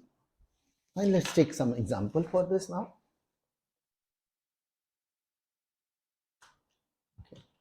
That's some other collection. So this is the method which you are feeling. Fine. This is how the method should be. But then what happens? Let's check this. Okay. Now, let's say we have the, fine, I think you already know what the example which I have given, that source code. It contains a class called account. Okay. And account class has subclasses like savings account and the current account. Okay. Fine. We know about these. Okay. So if we consider these account, savings account, current account, this is the class hierarchy we have. Okay, I think I'll pull it out of the interface area. Okay, yeah. Okay, so if we have these this class hierarchy, now my question goes here. I have this collection of account. Okay, so that's called CA equals. Let's not worry about how it would have been initialized, but I also have a collection of, okay, CCA. Okay, yeah. Okay, so first question, this is related to the supertype subtype relationship. Okay, fine. What kind of relationship do I have between collection of current account and collection of account and collection of current account? Do you think that collection of account is a supertype for collection of current account? Yes, sir. Yes, sir. Current account is a child class account. From inherit, it's a subtype. You feel it's a subtype. Okay, if it's a subtype, then okay.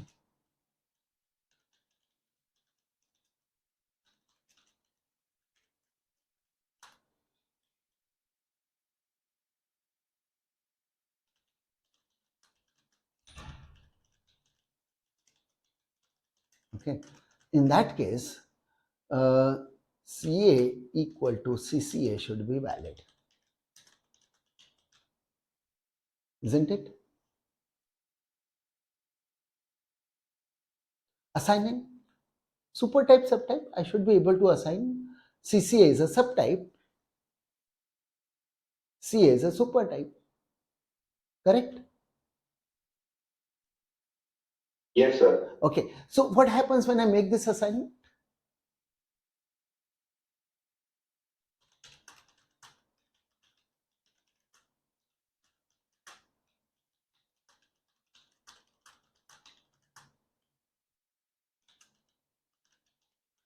They both are The reference of the collection current account collection of account and will be collection of assigned current for account. the collection of account.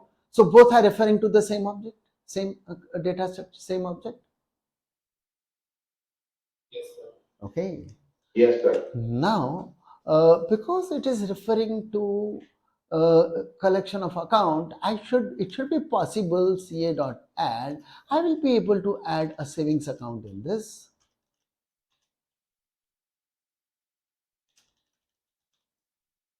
Yeah, call the appropriate constructor and add this.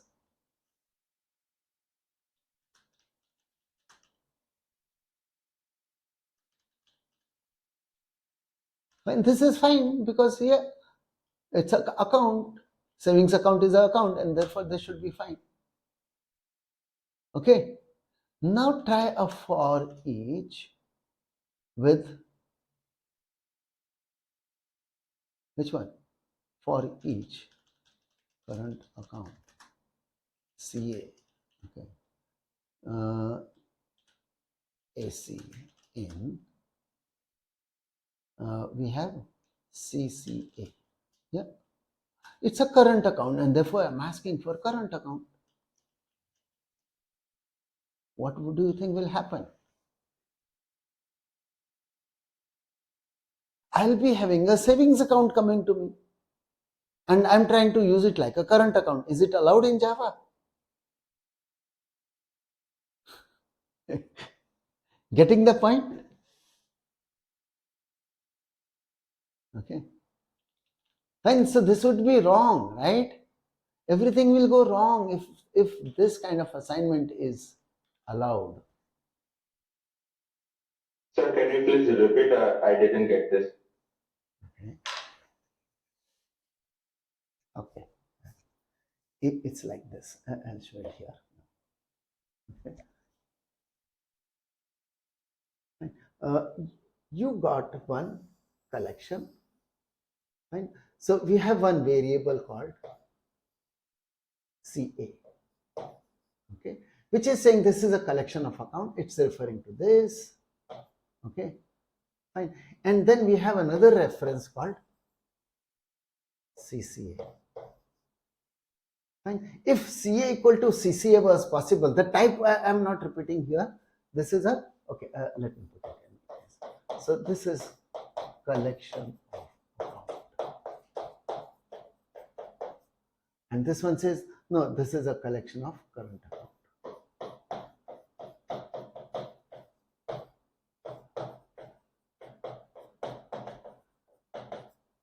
And so here is a collection of current account, and if this assignment was valid, right? If we say CA equal to CCA, okay, it would have meant this, right? Through this reference, through the reference over here, I would be allowed to add any kind of account. That means it should be possible to add savings account into this. Whereas through this one, it's not possible to add savings account. This one allows you to only add current account, nothing else.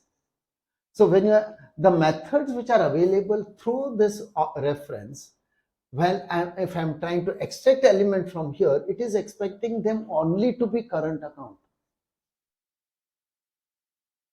See, someone can use this reference to add in the same collection which is referred from collection of current account. Can collection of current account refer to an object of collection of account?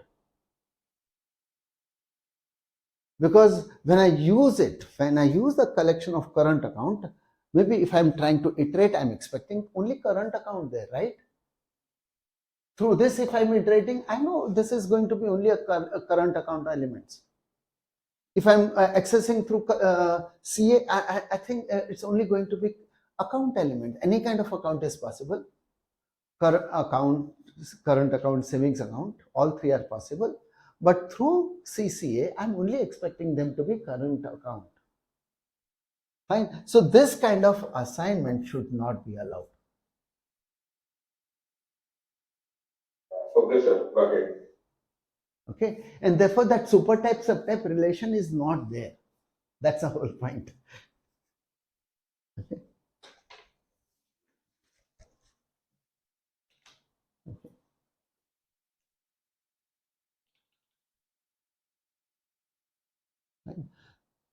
Okay, here.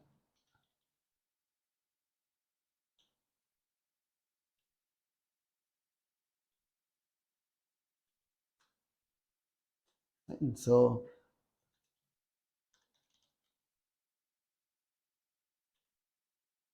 CA equal to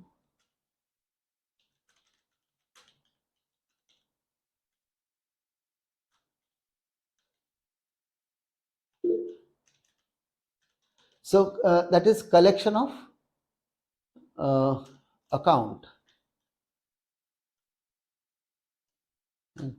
is not a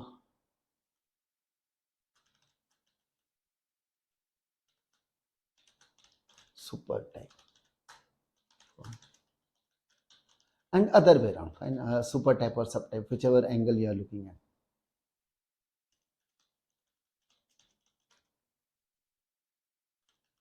Okay, fine. So this is one aspect. Okay. Now coming back to that method which we were looking at, right? I was saying add all method, and you're saying, oh, it's a collection of E, right? Now if you just want to say collection of E. Now if this is what I'm doing, right? And if I say CA dot add all, can CCA be used?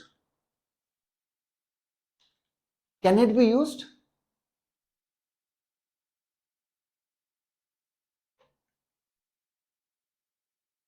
Look at that method signature. It says a collection of E.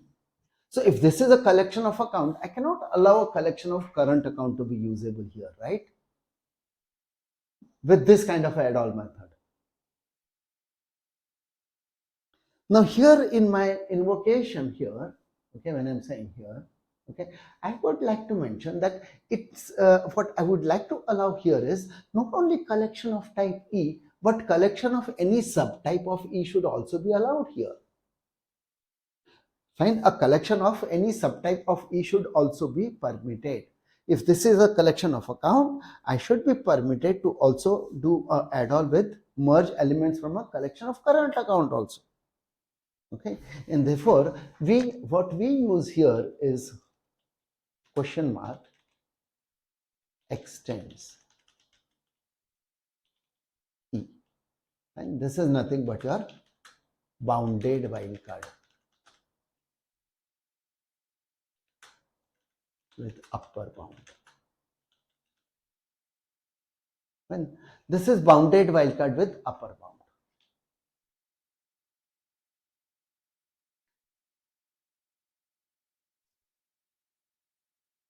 Okay, see what it question mark extends E, what it exactly means.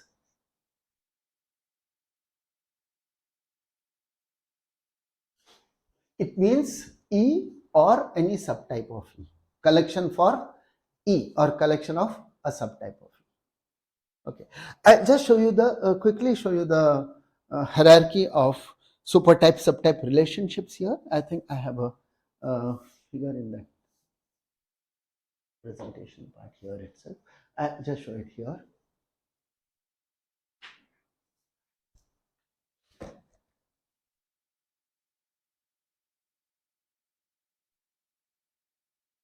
Unbounded wildcard is fine.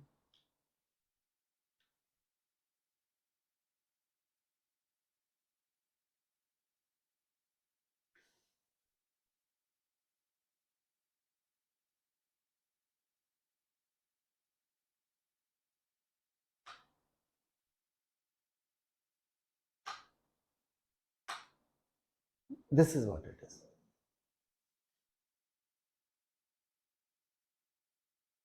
Okay, so I've shown with list. Okay, but this uses, see what is list of question mark. Question mark means we call this as an unbounded wildcard when we use like this. So you can invoke like this also. So if I declare a variable, say this is a list of question mark, it would be if you don't know exactly, it's unknown. Right? It's like as good as saying, okay, it could be anything. Any kind of list is allowed here. Okay, so this is super type for all kinds of list. Okay, the topmost here is the super type for all kinds of list. Okay, but when I am using list of question mark extends object, well, this and this two are same basically because everything is anyway an object. So it says list of object or list of any subtype of object. Anyway, everything is a subtype of object. Okay, here, right? So this is the first part. Okay, now if you come further down, list of object is one of the subtype of list of question mark extends object, and on the other side we are saying, oh, list of question mark extends account is a subtype of list of question mark extends object. That's how the relationship is. Fine. Two bounded wildcards, how they have been used. There's a list of question mark extends object and there's a list of question mark extends account. So this and one list of account is a subtype under the list of question mark extends account. So now you can see list of object and list of account, they are not having a super type subtype relationship. And they're not super type subtype. And they're not related in that sense. Okay. Clear how the inheritance hierarchy is.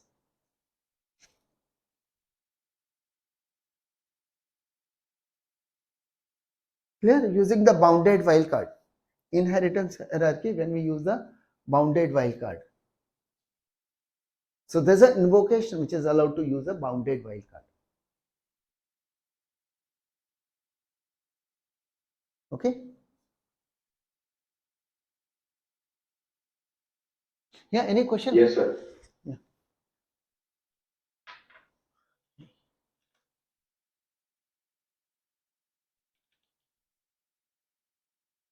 Fine. So this should be clear why we are using the, okay. Yeah, so I think we were here. This is the, okay. And this one, if I use a method, there's another method, fine. Add all, just like we have add all, we have the method called remove all, which takes a collection of, oh, when I'm doing a removal, I don't bother about what kind of collection. You can give me any kind of a collection, right? Because only if it is found in that, right, using the equals method, only then it will be removing it.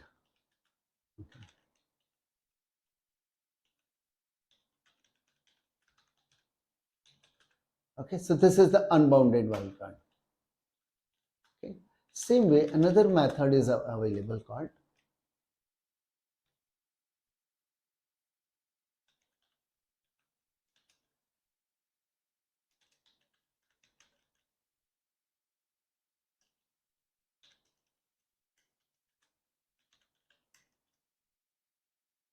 fine.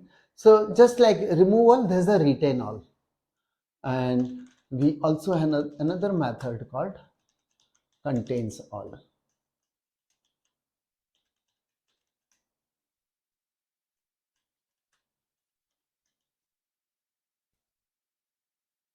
Okay, fine.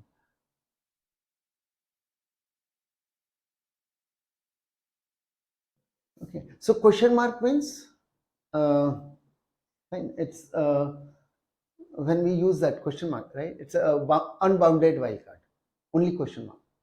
Okay, so it's any kind of collection you can give me, collection of anything. So if there is a collection account and someone says remove all and gives a collection of strings, well, that's fine. I won't be removing anything, but it is acceptable to me. But because I'm not disturbing my anything related to the what are the elements in my collection. Okay, I have to only ensure that my collection elements for a collection of account only remain of type account. No other type should be allowed. Okay, so if someone says this is collection of so and so type, yeah, then no other type of element should be allowed in that kind of a collection. Okay, and so these are the abstract methods of the collection interface. Okay. Fine, what we have done here, these are all the abstract methods available in that interface.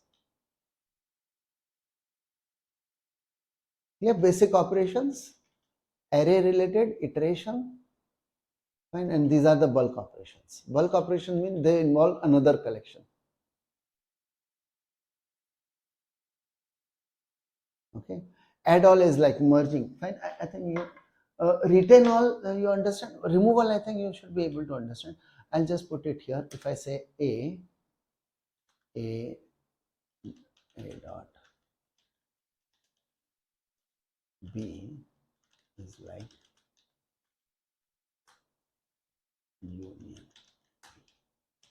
Okay, fine. Just from the set theory point of view, if someone is saying a dot remove all b, okay, is like a is equal to a minus b. Okay, and if someone says a dot retain all b, yeah, any idea?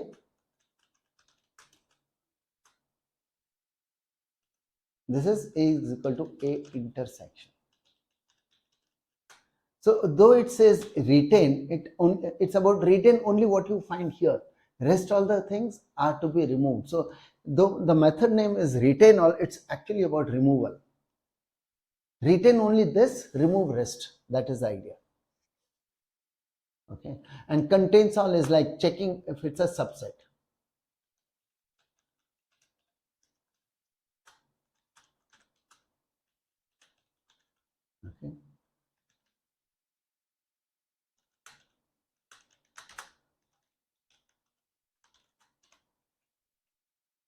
Okay, Okay, fine. So that's how the meanings are.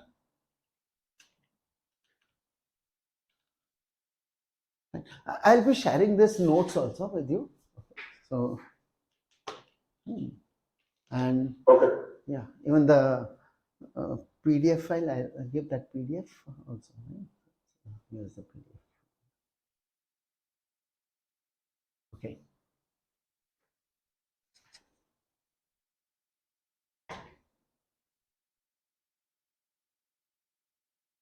Okay, this is where the hierarchy goes, right? This is uh, collection interface hierarchy is something like this. Okay, I have picked up only the most commonly used things. Okay, list, set, and map. These three are the most commonly used things from the collection framework.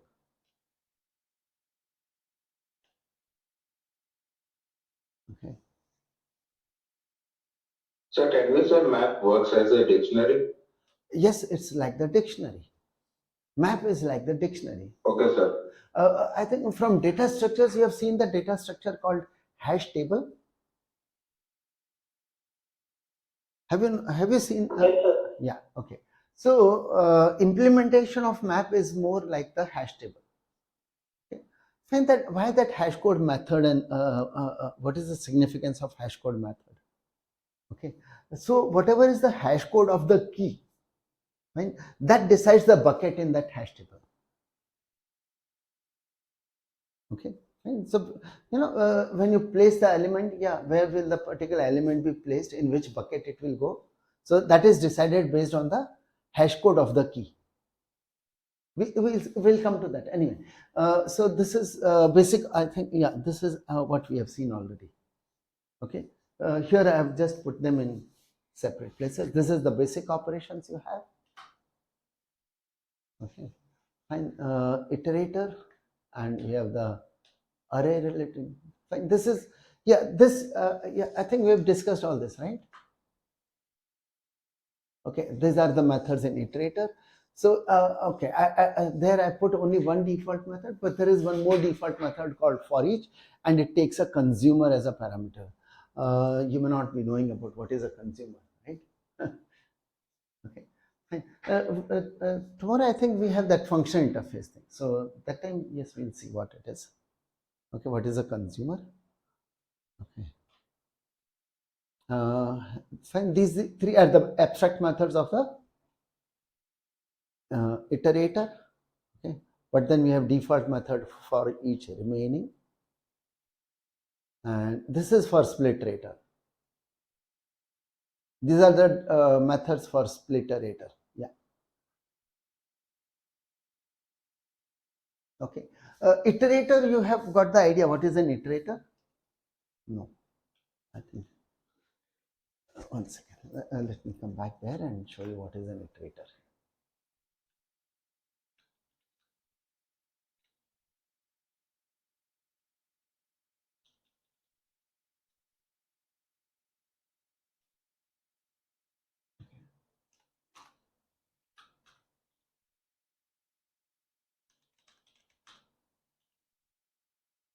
So if I look at an iterator of E, find the methods which we have found. What are the methods, and how would you use it?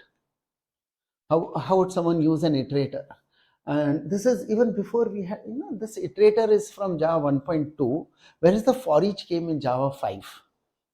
Okay, so only from Java 5 we were able to use the for each loop. But iterator, remember, there are the three abstract methods. One is returns boolean, has next. Okay, other is the method to return e, next. Okay, so these two are fine, but we even have a method called remove. Okay, right. So iterator has this method. Okay, and these are the abstract methods, right?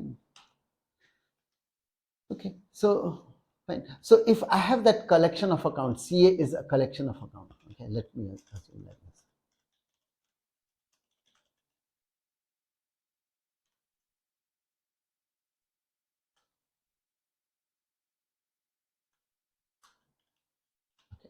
and then it should be possible for me, fine, to without the for each loop, if we have to iterate over the elements.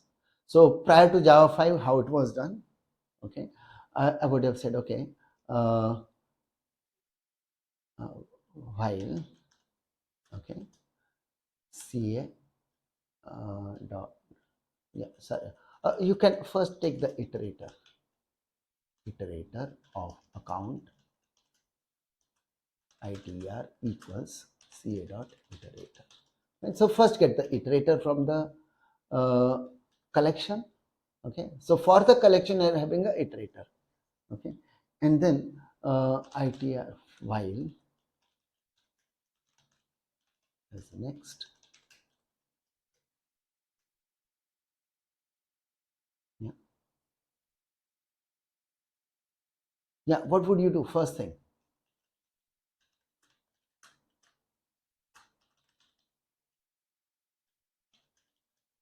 Okay, and so this is like that for each loop, and do your processing here. Okay. Okay, now one of the things, let's see.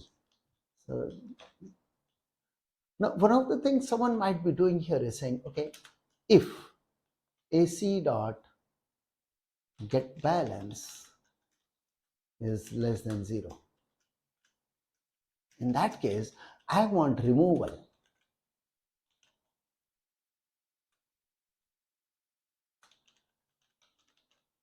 How will you do this? How is the removal to be done?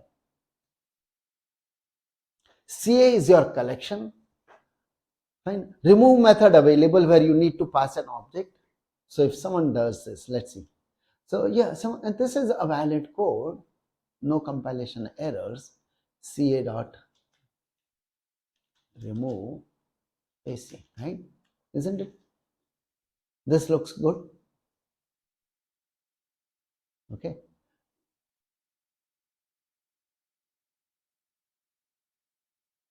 Yeah, but there's a problem with this. Let's understand how the iterator is actually working. What is an iterator actually?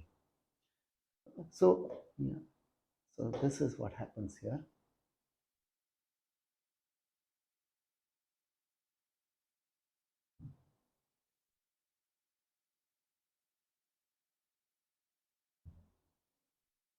So here we have something like this.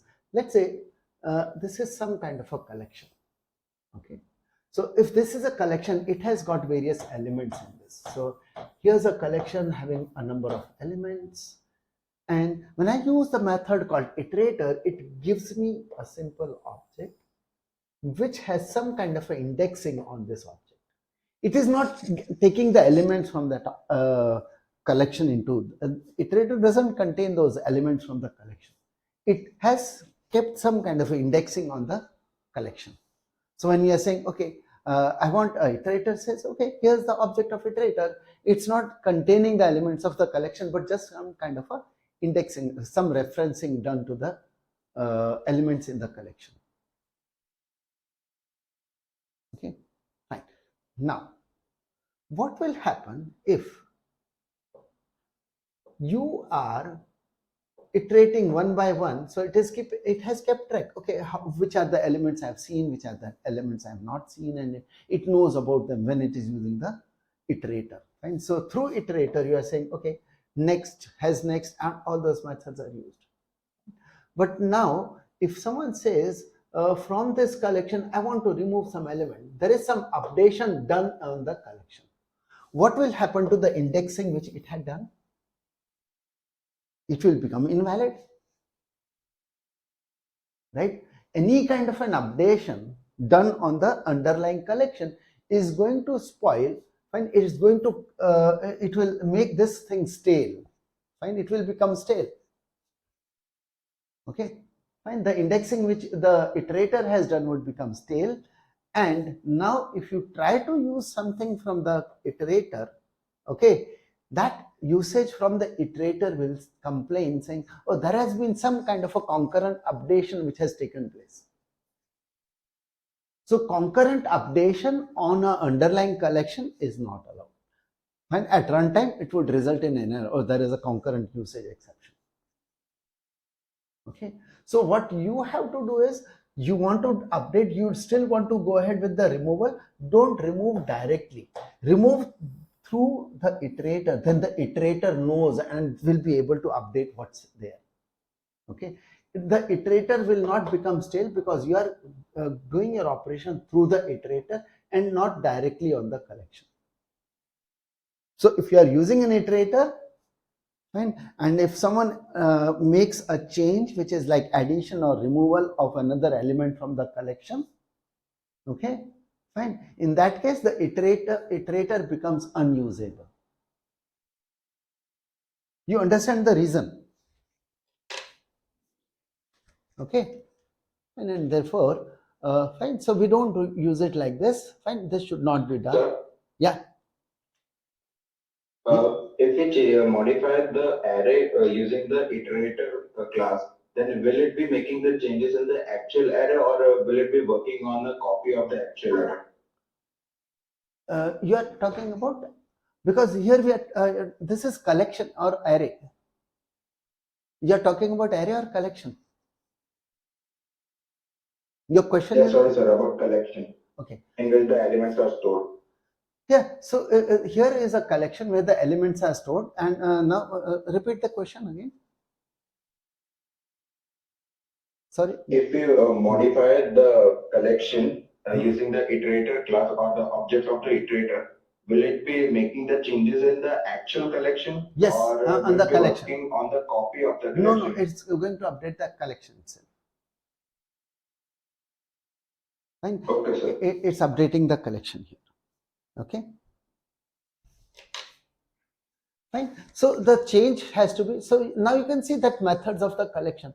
The third method of the iterator, sorry. So what needs to be done? If you wanted the removal, fine, not this way. Okay.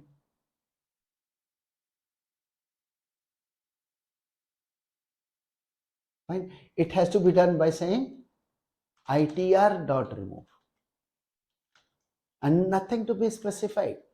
Which element will be removed? The one which was examined with the help of next. Okay, you got this element with the help of next. The last, from the iterator, you have a current element. The next method gives you whatever element is given by the next method, if that becomes the current element. So that's the one which will be removed. Okay, so this is how the remove method may be used. One thing about the entire collection framework is these are interfaces, right? You might have some version of collection which will say, okay, I'll only allow you to iterate, I'll not allow you to modify anything. No modifications to be allowed, right? So you may have unmodifiable collection also. Okay, so in such a case, right, if you have an unmodifiable version, in that case, if someone says add, what will happen? It should throw an exception. Okay, so all these interfaces, right, in all the methods of these interfaces, any implementation, any class which is implementing that interface is free to throw operation not supported exception. Okay, so on some iterator, yeah, they may not be supporting the remove method. Fine? They may just throw a operation not supported exception. Okay, for example, I'll give you a simple example here itself. I remember an example of there is a iterator basically, right? You have used the scanner class.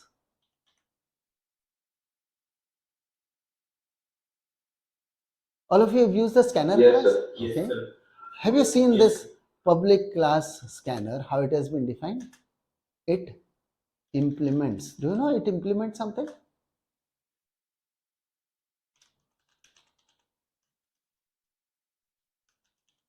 It implements iterator of string. And that's why it has these methods, public boolean as next.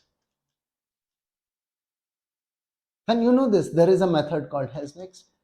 You know there is a method called next.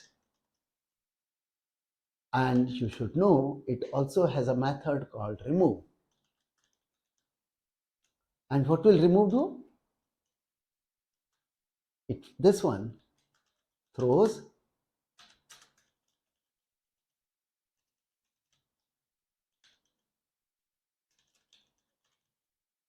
okay. Of course, there are so many other things in this scanner class, but yeah, you might have been using these two things, right?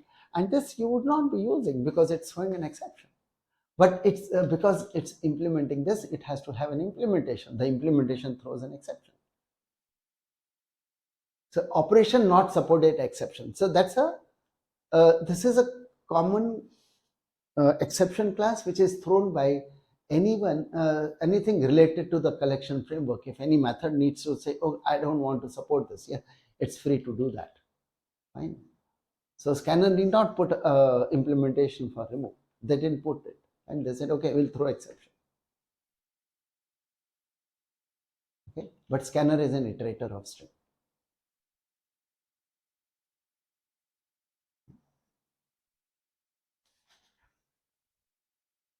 Okay, let's continue. Oh, sorry, we'll continue here.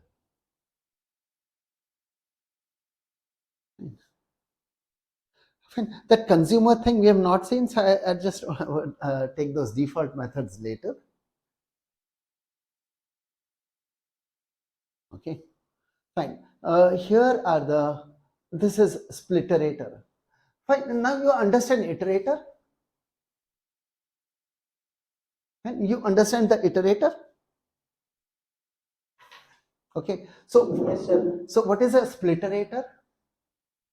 What does the name suggest?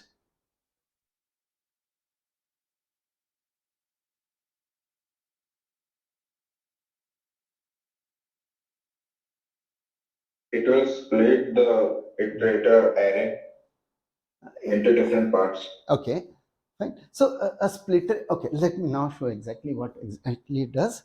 Okay, so splitterator is a iterator. You can say a split. What is a splitterator? It's an iterator which can be split. So there's a method called try split. Fine, you can see that method called try split, which is there in the splitterator. And what does it return? It again returns a splitterator. Okay, let's see what exactly it means. So suppose this was a splitterator, this one, because this fine, you can assume this one is a splitterator. Okay, so it's a splitterator sp1. Okay, so currently when I ask for I use the method splitterator, the method is splitterator which I use on a collection to get a splitterator. Just like we have a method called iterator to get an iterator, we have a default method called splitterator to get a splitterator. So if I have got a splitterator, this splitterator is designed to, initially it has indexed everything. Fine, all the elements have been indexed. Yes, I'll be giving you elements one by one, and this is the order I maintain. Okay, so on this, if I use the method try split, okay, I use the method try split, what will it do? It will come out with another splitterator. Okay, and when it comes up with another splitterator, it has actually tried to put it into half. What it would have done is, the indexes here would be able to process half the elements, and the other half has been given out to the other way. Okay, so this one is taking care of half. Okay, so 50% to this guy and 50% to this guy. This is what the try split does. Okay, what's the benefit of this?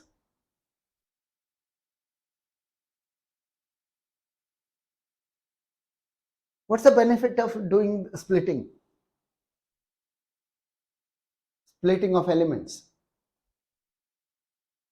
The benefit is I can use one of the cores of my CPU to process elements by using the splitterator one, because it's like an iterator. So just like, you have a for each, yeah, you have a for each here also. There's a method called for each remaining, we'll see that. And we have, so this will be on one, this will be on another. There is a concurrent processing which is possible. Processing of elements, half you take care, half I'll take care. Okay, that's the idea behind splitterator. Okay, this was introduced in Java 8, splitterator.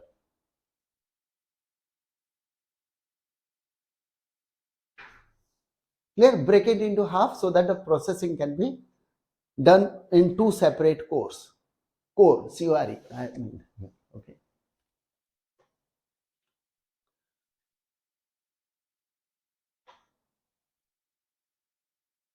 Okay.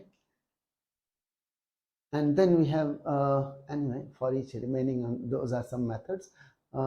Let's not go into the exact methods at this moment at all. Yeah.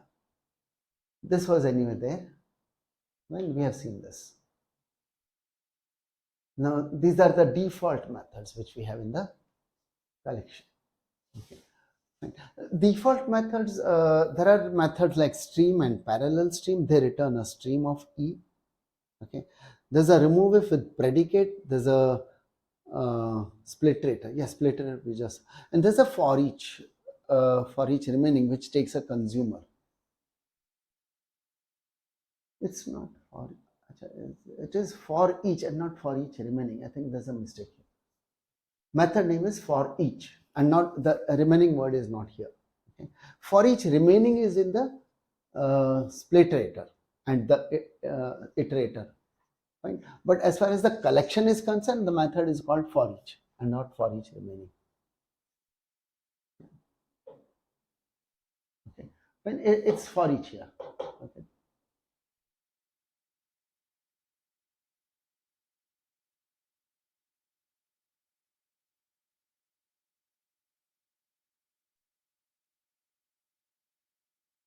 Okay. Then we have what is a set. Let's see what is a set. Set is a collection of unique elements. That's there are no duplicates there. Okay. Fine. And it uses equals for comparing equality. Okay. And because if it has to say duplicate, that means we shouldn't have two elements where A equals B is true and both are available in that set. Right? So it is that kind of a collection where we do not have any kind of a repetition, no duplicates. That's the whole idea. Okay. So as far as set is concerned, what is set? It is simply a collection only. So inherit all the methods from the collection, and there are no additional methods. Okay. Fine. So if whatever we have seen about collections is again applicable to a set.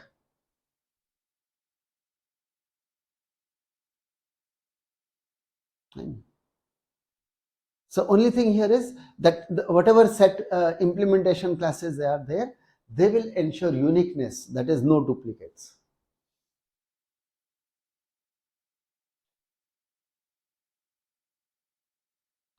For set, yeah, this is the most commonly used implementation. The method has set is a class available. There is a sorted set is a sub interface, and a common implementation is tree set. We haven't seen the comparator part. Here I have listed some static methods which were added in Java 9 and 10. These are the methods, static methods added in set. Okay. Fine. So if you got a set, you can use the copy of method, give it any collection, and it would return a set. So you want, okay, and from elements you can just create a set object. So I want to create a set object. Yeah, I can just say set of. Fine. You see, this is like because from the conversation which I have, I think you all know about Python, right?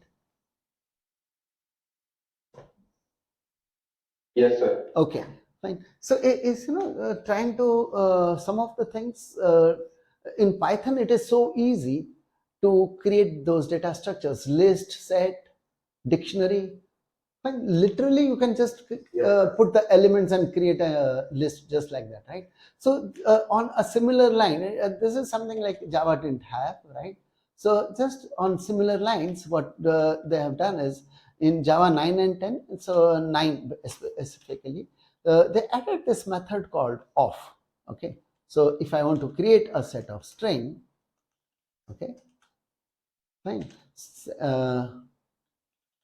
ss equal to, so I can now use something like this set dot of, and I can put strings here. Okay, so just like the way you would do in Python, of course here we have to put a method, right? A set of. There you would just put indirectly in braces, you can put it, right? Okay, and so something like this. Literally, building the set just like that. Okay, put the elements. Okay. So off method was there, fine. So this was added in Java 9. So this is a static method, understand? Static methods added just to make things simple. Okay, sorry. And see what they have done is there's an overloading of this method called off empty set. One more important note about these set which you will receive. These sets are going to be unmodifiable. Okay, so on this set which you have created, you will not be able to make any modifications. Okay, only thing, the first method which we have, the copy of, okay, that's the one which is modifiable. I think I'll need to check on that, but the other three, what was added in Java 9, they are all unmodifiable. Fine, so you will not be able to update them, and no updates possible on set created with the use of help of off method. So the first method, a empty set. Second method, single element. They have done overloading just for efficiency purpose. Instead of using that array dot dot dot dot dot dot is like an array, e dot dot dot, right? So it's like any number of elements you can just mention, variable arguments, okay, to create a set. Okay, fine. But same way, what has been done here is the overloading was done for not only one element, but up to 10 elements. The overload is there available in the documentation. Okay, so just like we have the set, there is a list interface. So list is an ordered collection of elements, and elements are ordered and are accessible by index value, right? Similar to an array. So in array we have indexes, right? 0 to n. So here is inherits all methods from collection. Okay, and so the list would inherit all the methods from collection. Has additional methods which are based on index values. Okay, so here are the and we know fine. These are the additional methods which we have.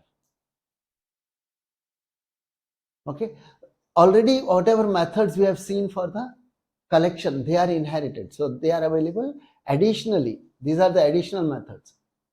So add with the index value, right? So when you say give an index, it's like an insertion in a particular index position, removal from that index position, fine, getting the element from an index, setting the element, replacing. Okay, fine. Search operation will be index of or last index of. Fine. Find the element, give me the index position, where does this element occur? Okay. So iteration is like this. There is a list iterator. We'll not go into the list iterator now. Okay. And bulk operations, there's one additional where we can insert a collection. Fine. It's like all the elements from a collection get inserted from this index position onwards. Okay. And so these are the additional list operations. Okay. And again, list, we have the static methods like this. Off method, I have not shown here, just like we have the single element, add off method with single element, it has gone up to 10 elements. But we are not restricted to 10 elements. You can give any number of elements with that dot dot dot thing. Okay, where args is used here. The last form is using where args. Okay. Again, list iterator is there. Okay, we have additional methods in the list iterator. Yeah, this we can skip here. Fine. The most commonly used implementation is the array list. There is a legacy implementation called vector. Okay, exercise. Update the account class to use the list of transaction instead of the transaction array. Update the constructor deposit and withdraw methods accordingly. Also update the current account class withdraw method accordingly. Yeah. So these are the places which are affected, and we would like to use the list. Okay, fine. So that's your exercise.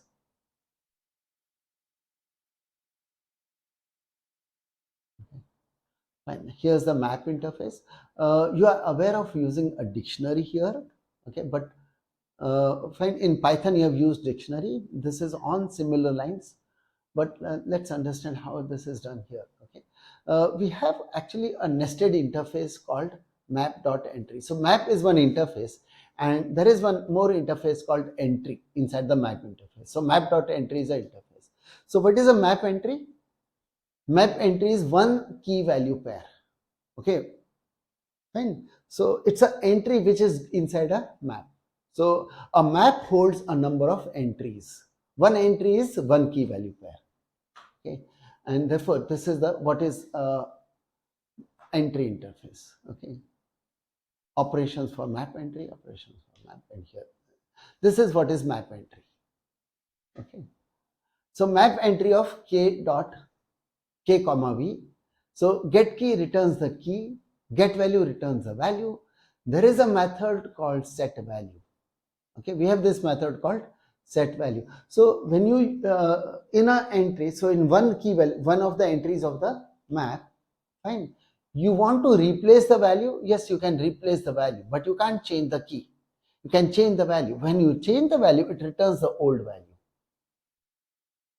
Okay, so this is what is the method I have shown for map, map.entry. It's not the map methods, but the map.entry methods. So on an entry, what can be done? This is what you can do. You can use the getter methods, and you have a set method for the value part. And when you set, you get back the old value. Okay. Fine. Let's see what is the method of. So now coming to the map, the basic operations on a map. Okay. And basic operations on a map are put. So when we use the put method, give the key and value. Fine. So we have two cases here. Fine. When we say put, if the key already exists in the map, when if the entry exists with this key, then it will replace the value in that entry and return the existing old value. So put method returns the old value if this key was mapped. If this key was not mapped, when if there was no entry with this key, okay, then the entry would be created with this key and it would return a null. Fine. So put would return a null if the entry for this key was not there. Put would return the value for that key if it was there. Fine. What was the old value it was mapped to? Fine. The new mapping will be, it will replace the old mapping. The value will be replaced. Okay. Get method here, give the key and you will get the value. Fine. Remove method, give the key. Fine. It will remove the entry from the, so entry will be removed, but the old value which it was mapped to is what is returned. So all three are returning the old mapped value. Okay. Get does not make any changes, so it's not old in that case, but in the put and remove, the old value which it was mapped to, that is what is returned. Okay. Like we had the contains method in the collection, here we have a method called contains key. So do we have an entry with this key? Okay. Same way, do we have a entry with this as a value part? Okay. Fine.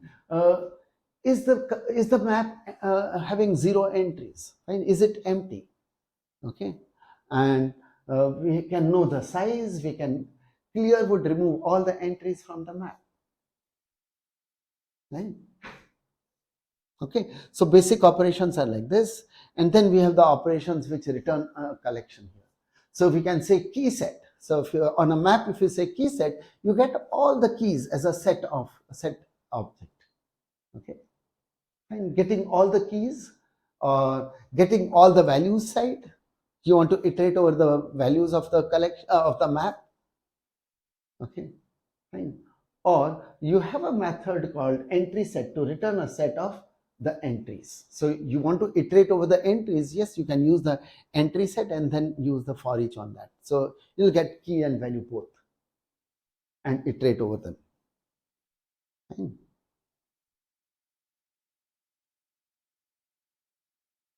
Okay, we have the bulk operation called put all, right? So put all, yeah, that can be used for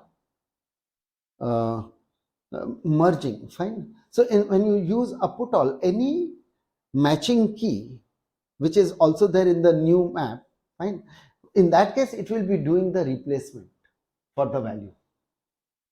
Okay, otherwise new entries would be getting created. It's just like doing a put operation by going through every entry of the new map which is given.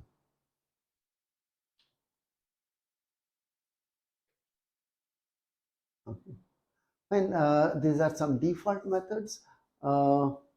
Yeah, so we have some convenient methods, basic operations, like I can say put if absent. So this is different from put, because if I use put, okay, whether it is existing or not, there are two different actions it is taking, right? In this case, if I say put if absent, right, so if it was existing, no change. So put if absent is only if it's a new entry, then create it, but do not replace. Okay, don't replace. Fine. Whereas the second method is only for replacement, but not for creating a new entry. Okay, fine. So put in two different parts. Fine. The put method, which is in the abstract, yeah. In default methods, we have either do this, if it is absent, only then create. So put if absent, or the other one is replace. Fine. Same way, we have a method called replace. Fine. So if you say key old value and the new value. So in this case, how it is different from put method? It will not replace unless this key was mapped to that value only. See, if I have a key which is mapped to a particular value, right? If what I'm doing with this, the third method, replace, okay, fine. Put if absent, there's one replace, and then we have another replace which is returning boolean. So this one, which is returning boolean, taking 3 parameters. Okay, so it's only replace only if the old value was happens to be this which I have specified. Okay, fine. Second one will replace in any case. The third one will not replace in all cases, only if the value which happens to be there mapped to that key is happening to be the old value. Then I want this new value. Okay, it's a conditional replacement. Okay, fine. Yeah, merge method and yeah, these methods, they are dependent on something like a by function, which you have not seen. Yeah, I'll have to explain that part. Okay, fine. We have this method called get or default. So if the key is not found, it's not about creating an entry, but you get with the, you don't say, for example, you don't return a null to me, but return this default value to me if you don't find it. Okay, so just like we had a conditional replacement, here is a conditional remove also. So remove only if this key is mapped to this value. It's not based on just the key itself, but key and value both.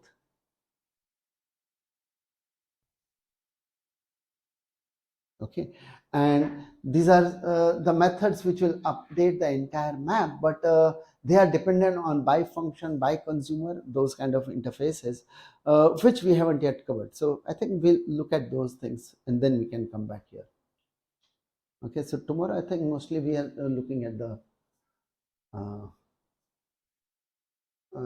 we'll be looking at those functional interfaces.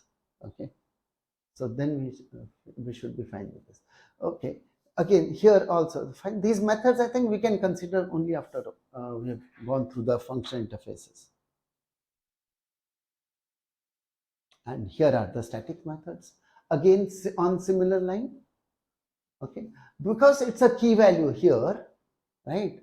So here we have a method, the methods added in Java 9, if you just consider those things. Okay, leave the first 3 of them. Okay, if you follow after that, fine, it's nothing but a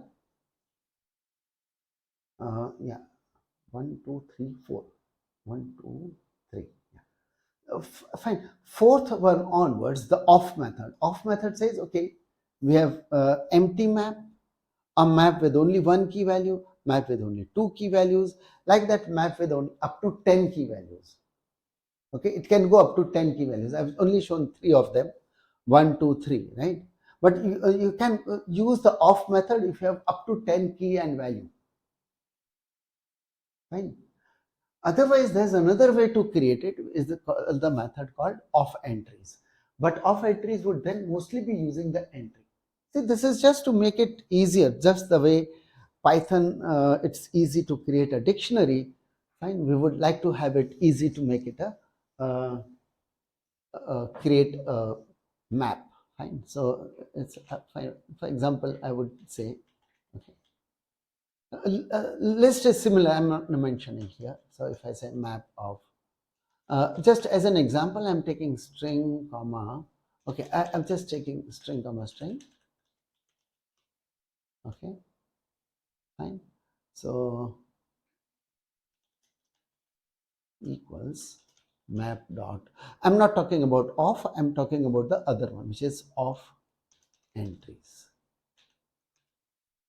Okay, and here you'll say map dot entry. Okay. And here you can give a key. So we normally do it like this. And key 1.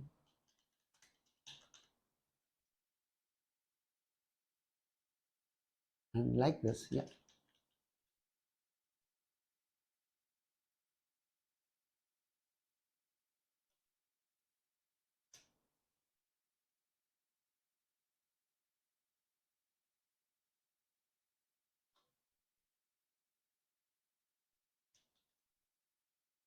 Okay. Yeah, that I think you understand. 2, 3.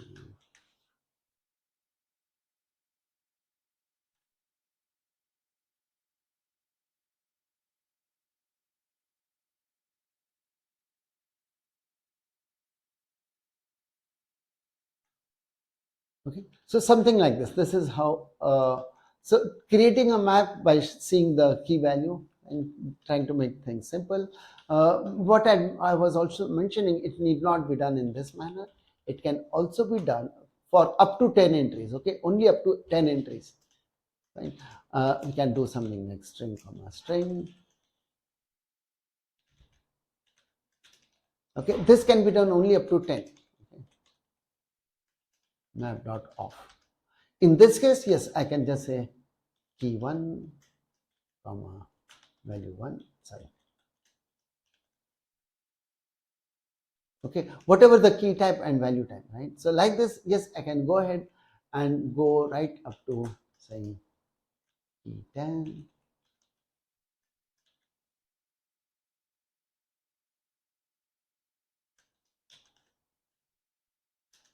Okay, so something like this. Fine, clear?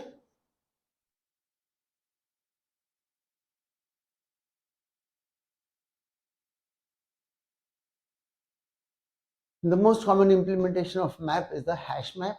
Okay, we have this legacy class called hash table also. Okay. And hash tables does not show any key or value to be null. It does not allow that. Okay. We have the sorted map, which is a tree map. Basically, tree map is that interface. Tree map is the class for which implements sorted map. Okay, so update the bank class to use the map of long comma account instead of account array, fine, to maintain all the account of this. So the idea here would be that in the bank, fine, we have actually created an array where we have kept all the accounts. The index position of the account is something so by which can be located by using the account numbers. So account numbers, based on account numbers, you can locate the account objects, and that's how the we have populated the account objects in the array. Okay, but we don't want to do it that way. Instead, it would be better to have a key value pair where key is the account number, value is the account object. Okay, and so that's the exercise which we have.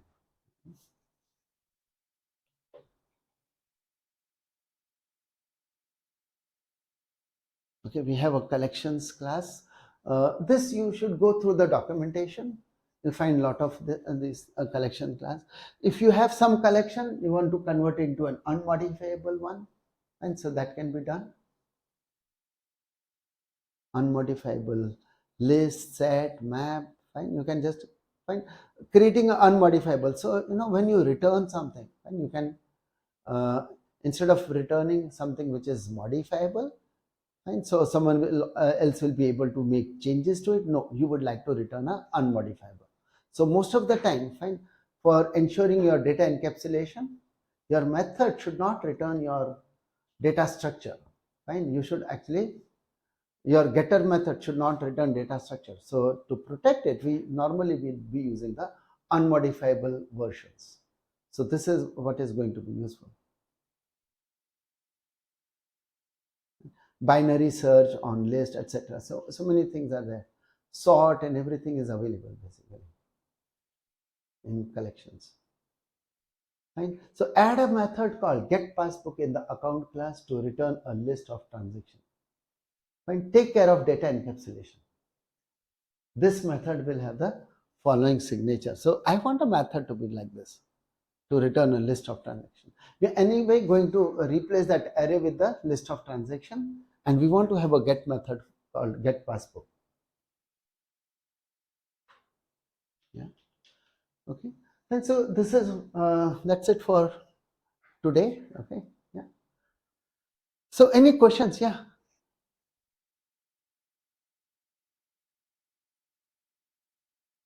Yeah. Okay.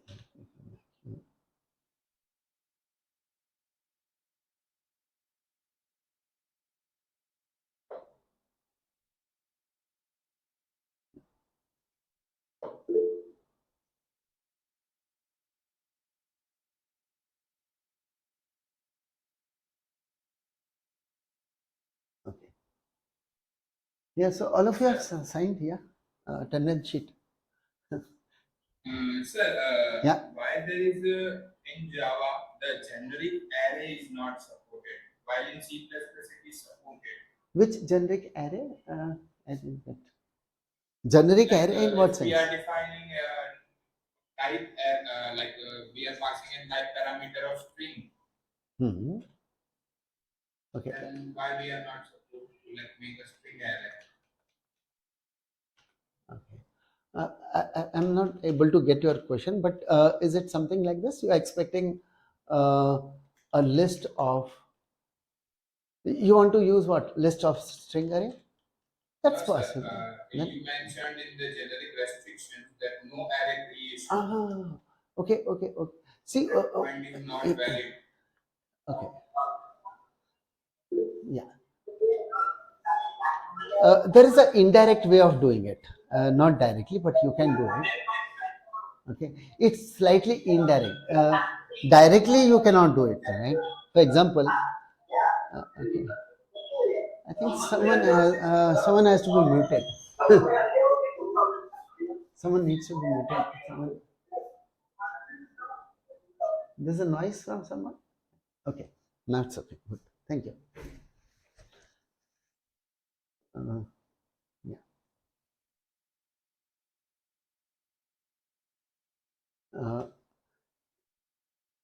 Okay, so the idea is when we have a type parameter, right? For example, even if it's a type parameter for a method, okay, static method, E, okay, or maybe normal convention is T for some type T, and this would return T array, okay, fine, and okay, create, okay, parameter is int size, yeah. So you would like that, yes, I should be able to return new, okay, t, and so you're talking about this one, right? No, this is not valid. You're correct in this. Okay, this is not valid, but there's still a way it can be done. Okay, how it can be done? Yes, it's possible. I'll just have to refer to the documentation. I'll show it to you how it is done. Okay, and there's something called reflection API. We can use the reflection API here. Okay, you have seen the methods of object class. Yeah. There's a class called class. You know that already.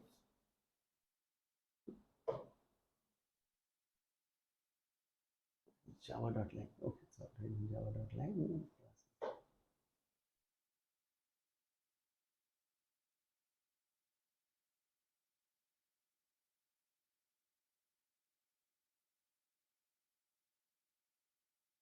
Mm, it could be here or it's in the java.lang.reflect. First, okay, I'll just check it here once. There's a class called class here. Okay. And let's look at the methods.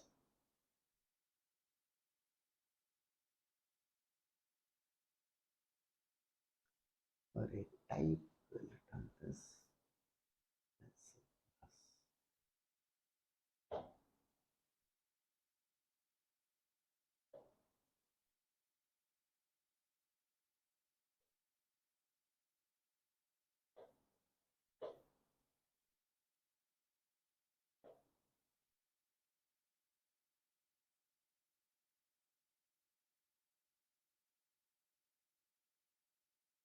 I think it's in the other place. I'll just check. 1 second.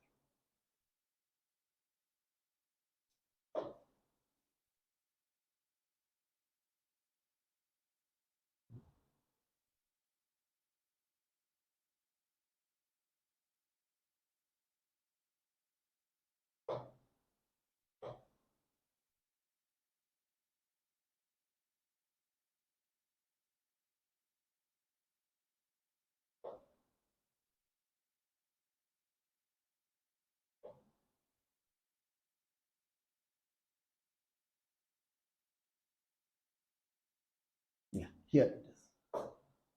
Okay. Fine. So with this particular java.lang.reflect.array, okay, we have a method here. And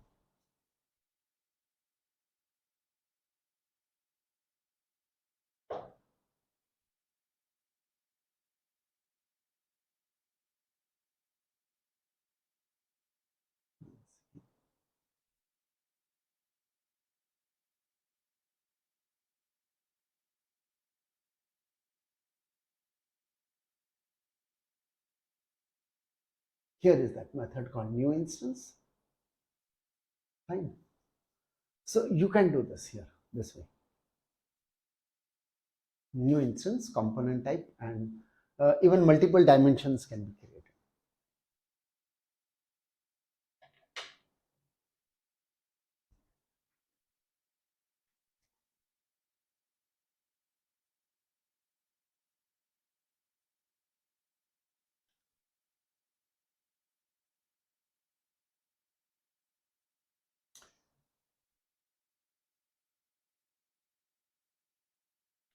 Okay.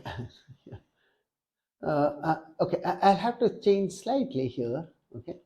For example, if I was taking a parameter here, okay, there is one object which I have given, and then I'm saying, okay, size. It may be T array also, that's fine.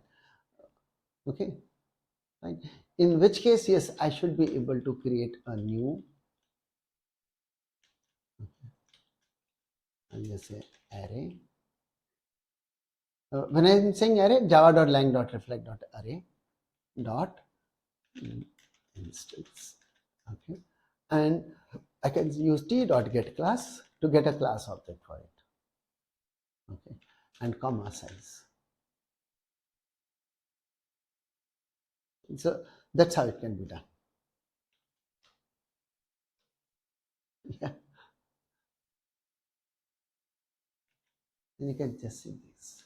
And there's a method new instance takes a class, the component type, okay, and specify the length. So it can create and return that object.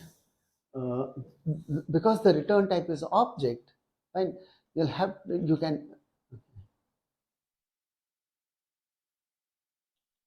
where did I write it?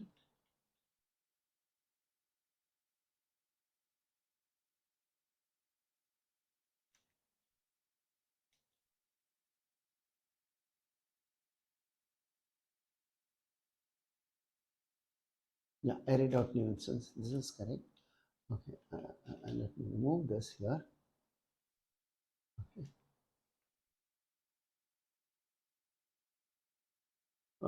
What you have to do here is cast the array. Yeah, fine. So this can be done. Okay, so this is just to ensure, yeah, this is the entire expression which I'm casting. So this is how it can be done. Okay, and if you want to return, maybe you are interested in returning two-dimensional, fine, then give the dimensions, size 1 comma size 2.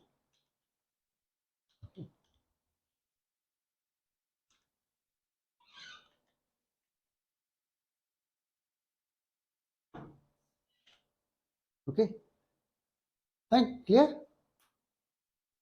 So you're correct, directly yes you cannot, but there's another way to do it.